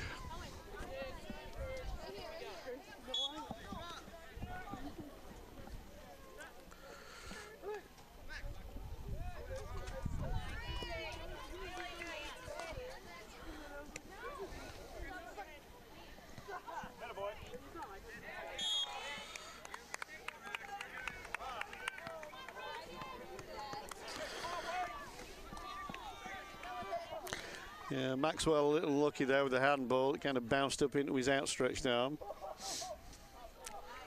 That's better. Nice passing. Much better from the Titusville Rockets.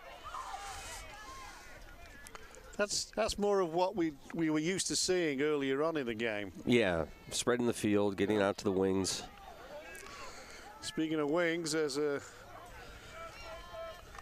strong run again by Ainsley Kissel and an even stronger tackle by Jacob Southwick.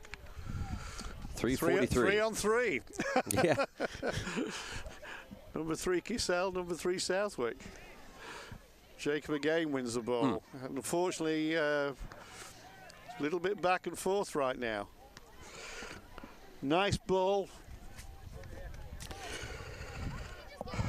from Adrian Haynes for Kay to chase, but back again it comes. Danger man Ian Scott on the ball. And Nathan acts like a glue stick. Sticks to Ian Scott and forces the ball out of play. It's going to be a corner for the Saegertown Panthers. Gentlemen, your eyes, your eyes. It was 88 degrees when we started this game. Now it's 8. 8.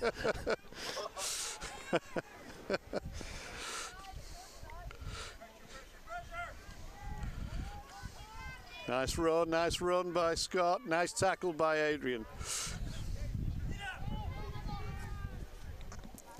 Way to Adrian Haynes stuck with Ian Scott there. That's what coaches like to see. If you're beaten, don't give up on the play. Chase back, chase back. He basically forced Ian Scott into a Titusville Rocket player, and the ball was cleared.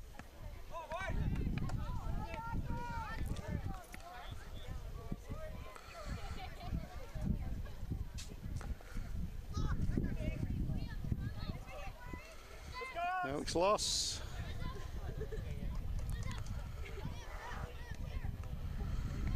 It's an up and under from Nick.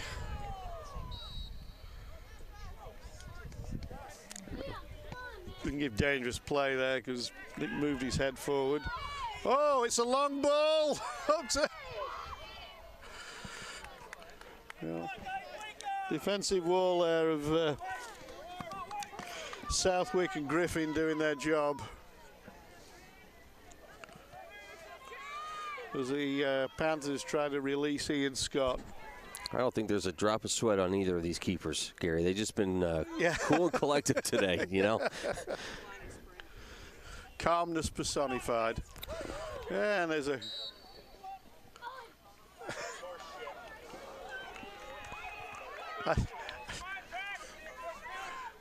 So there's a coming together of Wayland and Scott there. I think as Wayland bounced, Wayland's bigger and Scott bounced off, the free kick went to the Panthers. It's a high ball, and it's going to be dealt with the goalkeeper. 53 seconds in this OT. You think these goalkeepers could appear in a deodorant commercial? They might. Yeah, just no sweat, baby. We got this.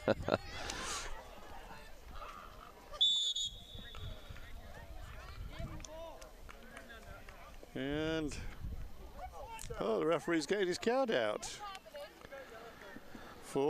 With 37 seconds to go.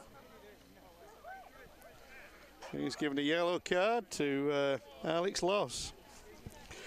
And I might have lost to tell you what it was for. I'm guessing some sort of exchange. Possibly dissent. You know, when there's 30 seconds left in overtime, it's... Bad call, ref.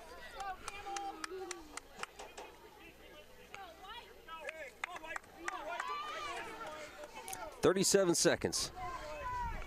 See if anybody else can get a card.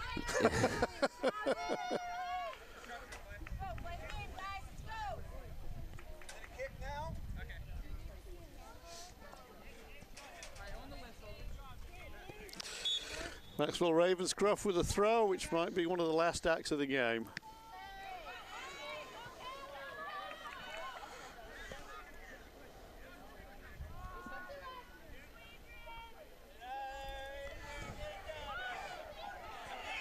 Well, one Under chance 20. perhaps for the Panthers, but Adrian stops him in the tracks again.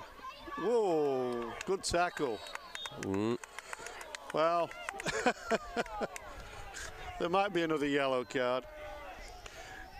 He went to ground for the tackle. I thought he got the ball. Sometimes these calls are a little difficult.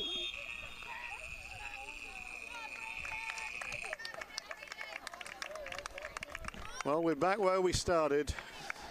0-0, and are we having another overtime? One of these days I'm going to have to look at the rule book, Luke. Well, you said it's been a while. No, we are. We're going to put a fresh 10 up. You know, I thought I was joking earlier when I said, do you think it'll be dark after when this game finishes? We doing okay up there, Mark? All right. Okay. This may last till tomorrow. Well, I was just thinking now, thank God for the digital age, because could probably be running out of reel now. Well, I don't think reel's the problem. Battery's going to become an issue here, I think. No, we might be okay. A fresh 10. A fresh 10. Are you excited, Luke? I am. I'll tell you what, let's do this real quick. We're going to take just a quick timeout, and we'll come back and continue double overtime here at the Ed Meyer Complex. It's Titusville Rocket boys soccer. Our coverage will continue right after this.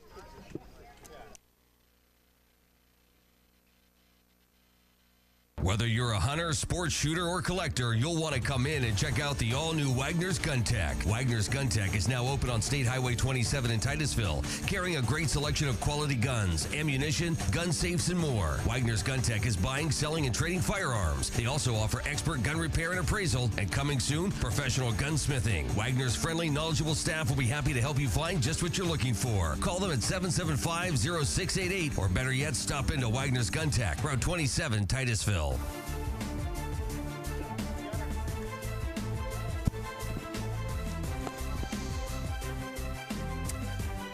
Well, an exciting matchup here between the Rockets and the Panthers. Double overtime for these teams as we are set to go here. Refs doing a quick head count. And here we go, the start of the second overtime. Fresh 10 on the board.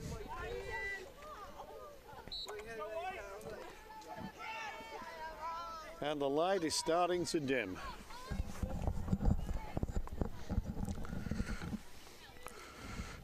Nice header by Cade.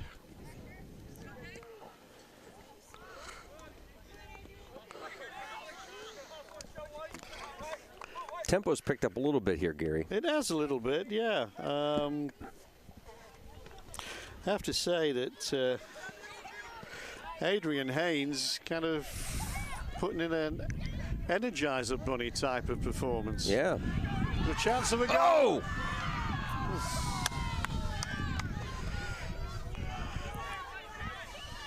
We have swap sides for the second overtime. Well, like Ethan Roberts was in there. And a last-ditch tackle there by the Panther defense, just about got a foot to it. And that was either excellent defending or lucky, because if the Panther defender hadn't have actually touched the ball, he would have taken Ethan's leg down. So that was either a brave tackle or a foolish one that got lucky. Yeah.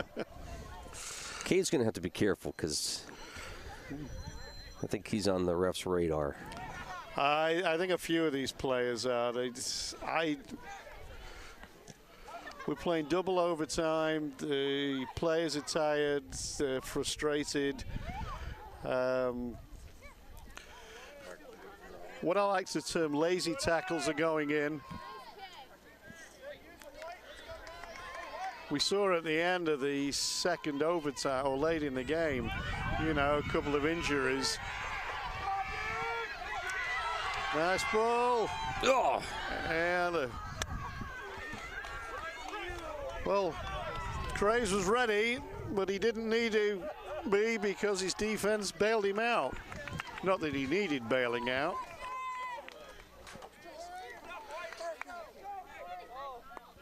I have to say the Titusville forwards look quite a bit bigger than the most of the players in the defense of the Panthers, but I've been quite impressed by what I call the swarming Panthers defense. They seem to get a lot of players around the ball when Titusville break forward, which kind of explains why we're in almost 2018 and it's still 0-0. It's still a 0-0 game.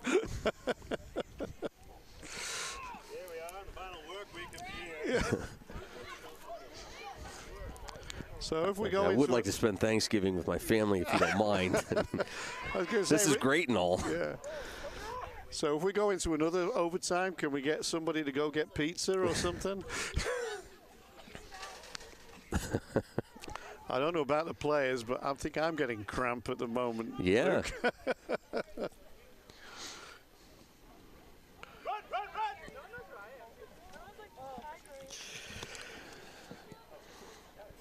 Well, looks like the forward workload for the Titusville Rockets has been taken up by Derek Beach. Fourth minute of soccer.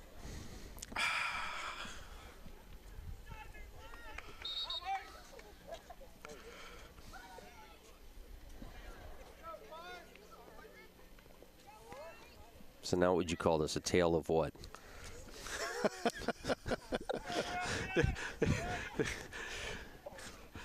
The tail end.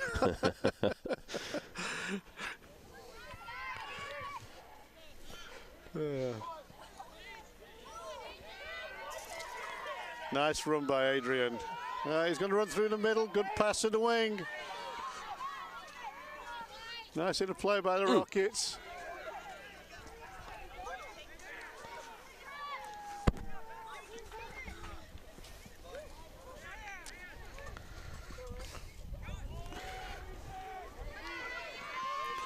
Yes, that was Adrian Haynes doing his Energizer Bunny I was telling you about. Firm tackle there by Patrick Dunn on Ethan.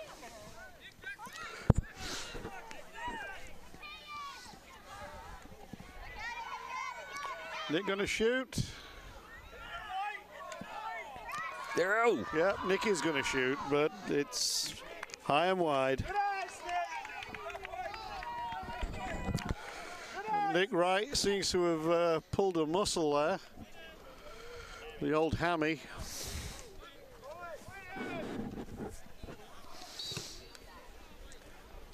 He seems to have run it off though.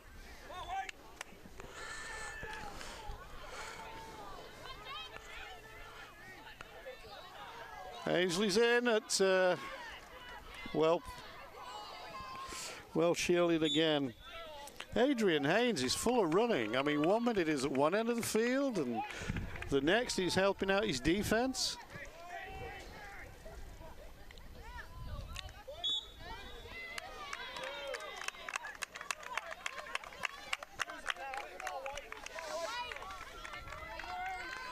The referees seem to be calling the game tied, so every time there's a slight touch on a player now, the whistle seems to be blown.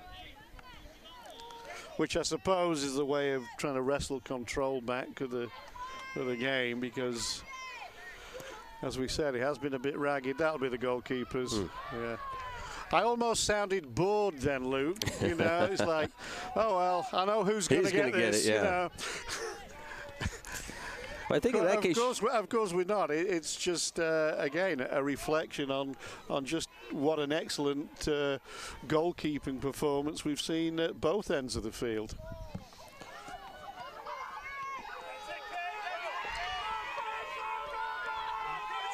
Cade's coming in. Nice control by Cade, but wins the corner. Good defense, though, by Derek Stellato. Approaching the 3-minute mark here in double overtime. Of course, I'm rooting for the Rockets, but to be honest, I think it'd be quite a shame if either of these goalkeepers were beaten today. I don't think either of them deserve to be. Nice low ball into the box. Possible breakaway here for the Panthers. What a strong run again by Scott. A beautiful ball played inside. What a breakaway from the Panthers. It's a shot, and it's another save. Excellent shot there by Patrick Dunn. And that was a great example of a breakaway from defense by the Panthers, going from one end of the field to the other, led by none other than Ian Scott. Ended up with a shot from Patrick Dunn, and it's almost routine. Another fine save from one of these two goalkeepers. Absolutely, but as you've been saying, Gary, this is one of those games where it's going to come down to somebody making just one mistake. Yeah, there's a possibility here. Oh, boy. Nice. And again, we talk about calmness. You saw Patrick Craze there. He just waited and waited and waited. Knew was going to get the ball and kicked it out. Shot here. Nice. And perfect goalkeeping positioning again. I mean, it looks so easy because, you know, he didn't have to move. But the reason he didn't have to move was because of excellent foresight and positioning.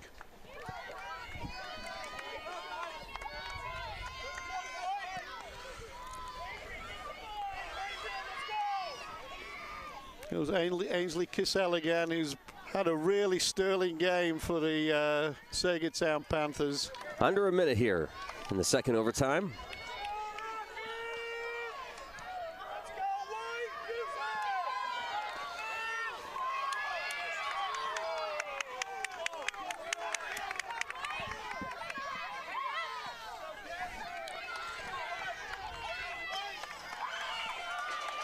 Could be the last chance saloon. Cade throws it in, and the Panthers throw it out. 30 seconds. And we have a corner. Crowd are getting excited. Everybody's coming up, including the Titusville goalkeeper. It's a low one, and he gets thrown out for a corner again. 15. And it's a high ball. Oh! He's still out. Wow, he saved it again! Wow. Unbelievable! The last second of the second overtime, Peyton Grace comes up with another huge, huge, huge save. And 10 more minutes. Up on the board. I am 64 years old. I apparently have been kicking a ball around since I was 3 years old, according to my parents. I have never, ever seen anything like this. No. Okay. I thought we were going into a fifth overtime. Mark, go ahead and zoom in. Yeah. So. Wow. So. The game ends in a 0-0 tie, but that certainly doesn't tell anything like the story of the game. I saw the 5 go up on the board. Yeah, I know, as I said. We saw two truly outstanding goalkeeping performances. And we're going to talk about it right after this final break. We'll come back and wrap things up here from the Ed Meyer Complex. We end in a tie. What a match. We'll talk about it next. Let's talk business. What does yours need for communication? Whether you're a small business or a large one, Armstrong Business Solutions has the tools. From internet and telephone to high-speed fiber optic networking. Connecting multiple locations? No sweat. Conducting business on the go? We've got unified voice. As a telecommunications leader, we know what it takes to deliver the performance, reliability, and security required for business-critical IT and connectivity. Are you getting all that for what you're paying? Armstrong Business Solutions. Your business is our business. Anderson Physical Therapy is committed to your long-term health and well-being. With certified licensed therapists, Andersons can provide therapy for all your rehabilitation needs. With offices located at 202 Union Street in Titusville and 118 Main Street, Tityute, Anderson looks forward to opening their new location in Cambridge Springs, making it convenient for you to get back to doing the things you enjoy. So stay on top of your game with Anderson Physical Therapy, with convenient locations in Northwest Pennsylvania and online 24/7 at andersonphysicaltherapy.net. Hospital partners, Meadville Medical Center and Titusville Area Hospital together provide a continuum of high-quality care across Crawford County. Both create the ultimate patient experience. Every patient, every time. Meadville Medical Center and Titusville Area Hospital are more than a hospital. We are a hospital partner, a community partner, a family partner, and a health partner. Healing Heroes is an opportunity for Armstrong and our communities to give back. We've partnered with Guardian Angels Medical Service Dogs, which rescues, raises, and individually trains the highest caliber service and assistance dogs at their facility in Williston, Florida. They are then paired with veterans with disabilities such as PTSD, seizure disorders, and more. If you would like to help, visit facebook.com/Armstrong1Wire and click the Healing Heroes tab. Together, we can unleash the power to heal. And welcome back. What a match tonight. And Gary, we're going to go ahead and start talking about what we witnessed. Pretty good soccer match. It was an extraordinary game, Luke. We saw a first half of wonderful soccer, really, from both sides. Two contrasting styles. You had the Titusville Rockets, who were trying to play the ball through the middle of the park, and trying to play the ball through the middle. we still going on? Yeah. Okay. And Mark, we'll get the seniors here as they get recognized. We'll continue to talk, but. So, yeah, like I say, the first half was a wonderful sight to see. It was an enthralling contest. The Titusville Rockets playing some really neat passing games. You can see that they had, practice drills trying to play through the middle of the field. In contrast, the Saegertown Panthers basically playing a long ball game.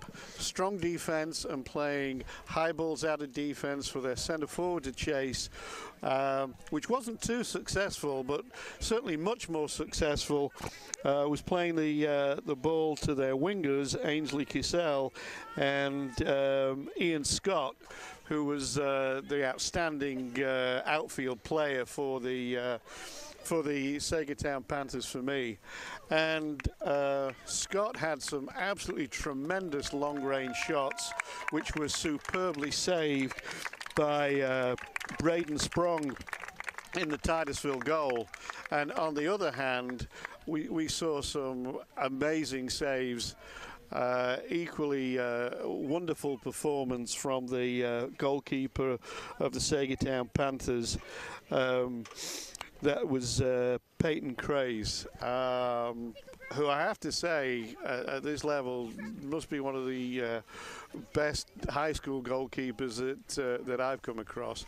Both goalkeepers put on an amazing display throughout the game.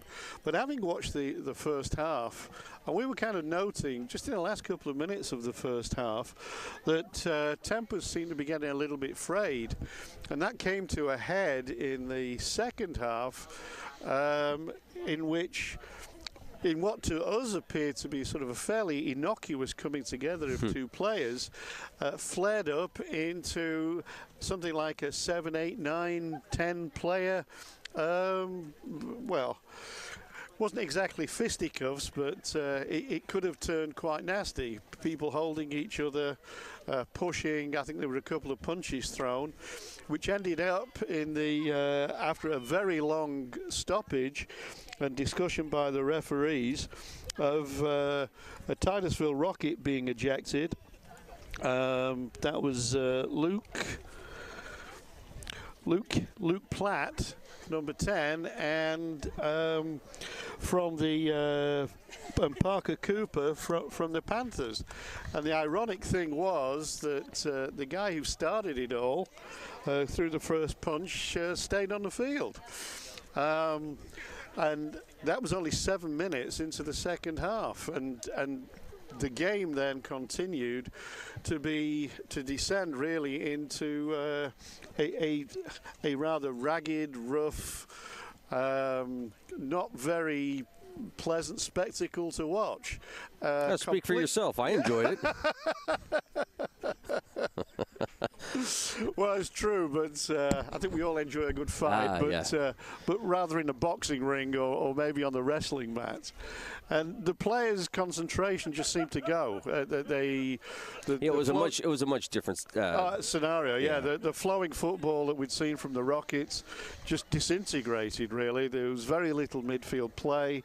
Both sides were playing in 10 men, and you would think with more space on the field, there'd be more space to play open passes, but that really wasn't the case. And contrast to the first half, where I think both goalkeepers had at least 5 saves, possibly more, including one outstanding save from the Panthers keeper, where he flew himself to the left to keep out a very close range shot from Alex Lowe's, managed to keep it out of goal. There were hardly any saves to make in the second half from both sides. And there was a strange booking for Alex Lowe's, who had the ball thrown to him by a ball boy, and he caught it, and he received a yellow card. And then we, at the end of the game, which finished 0-0, then we had 2 double overtime, 2 10-minute overtime periods, which were essentially both uninspiring until at the very end of literally the very end of the second period of overtime, where Craze again came to the Panthers' rescue with another flying save at his near post. and that ended the game. And as I said to you earlier, you know, sometimes soccer is a game of two halves, one thrilling and the second half not so enthralling. Well, there you have it as Mark pans the seniors. All right, thanks everybody for coming out.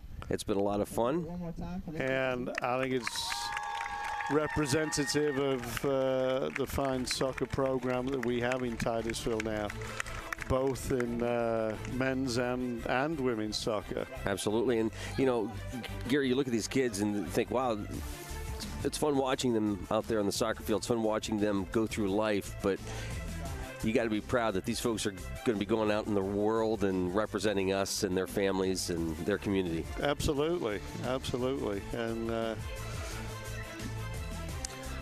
what a match tonight. Both teams can walk away knowing that they played hard. And fought hard. And fought hard, yes. Gary Barnes, thank you so much. Thank you, Maybe Luke. we'll have you back one more time. I would like that. All right. Yeah. For Mark Heim, I'm Luke Rio. Yes, sir. Anytime I can hear the sound of my own voice, my wife tells me I'm happy. So. We'll take it, and we'll take it.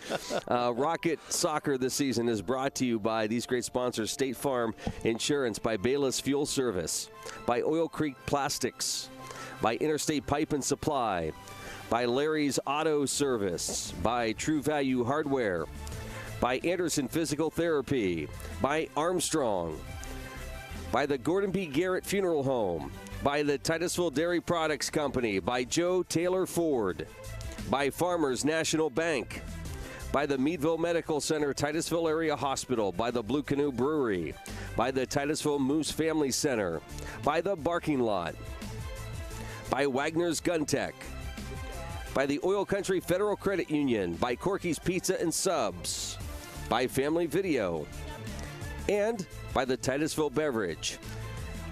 Rocket football week 8 on the road against the Corey Beavers. And our coverage of Titusville Rocket sports will continue into next week with volleyball and girls soccer.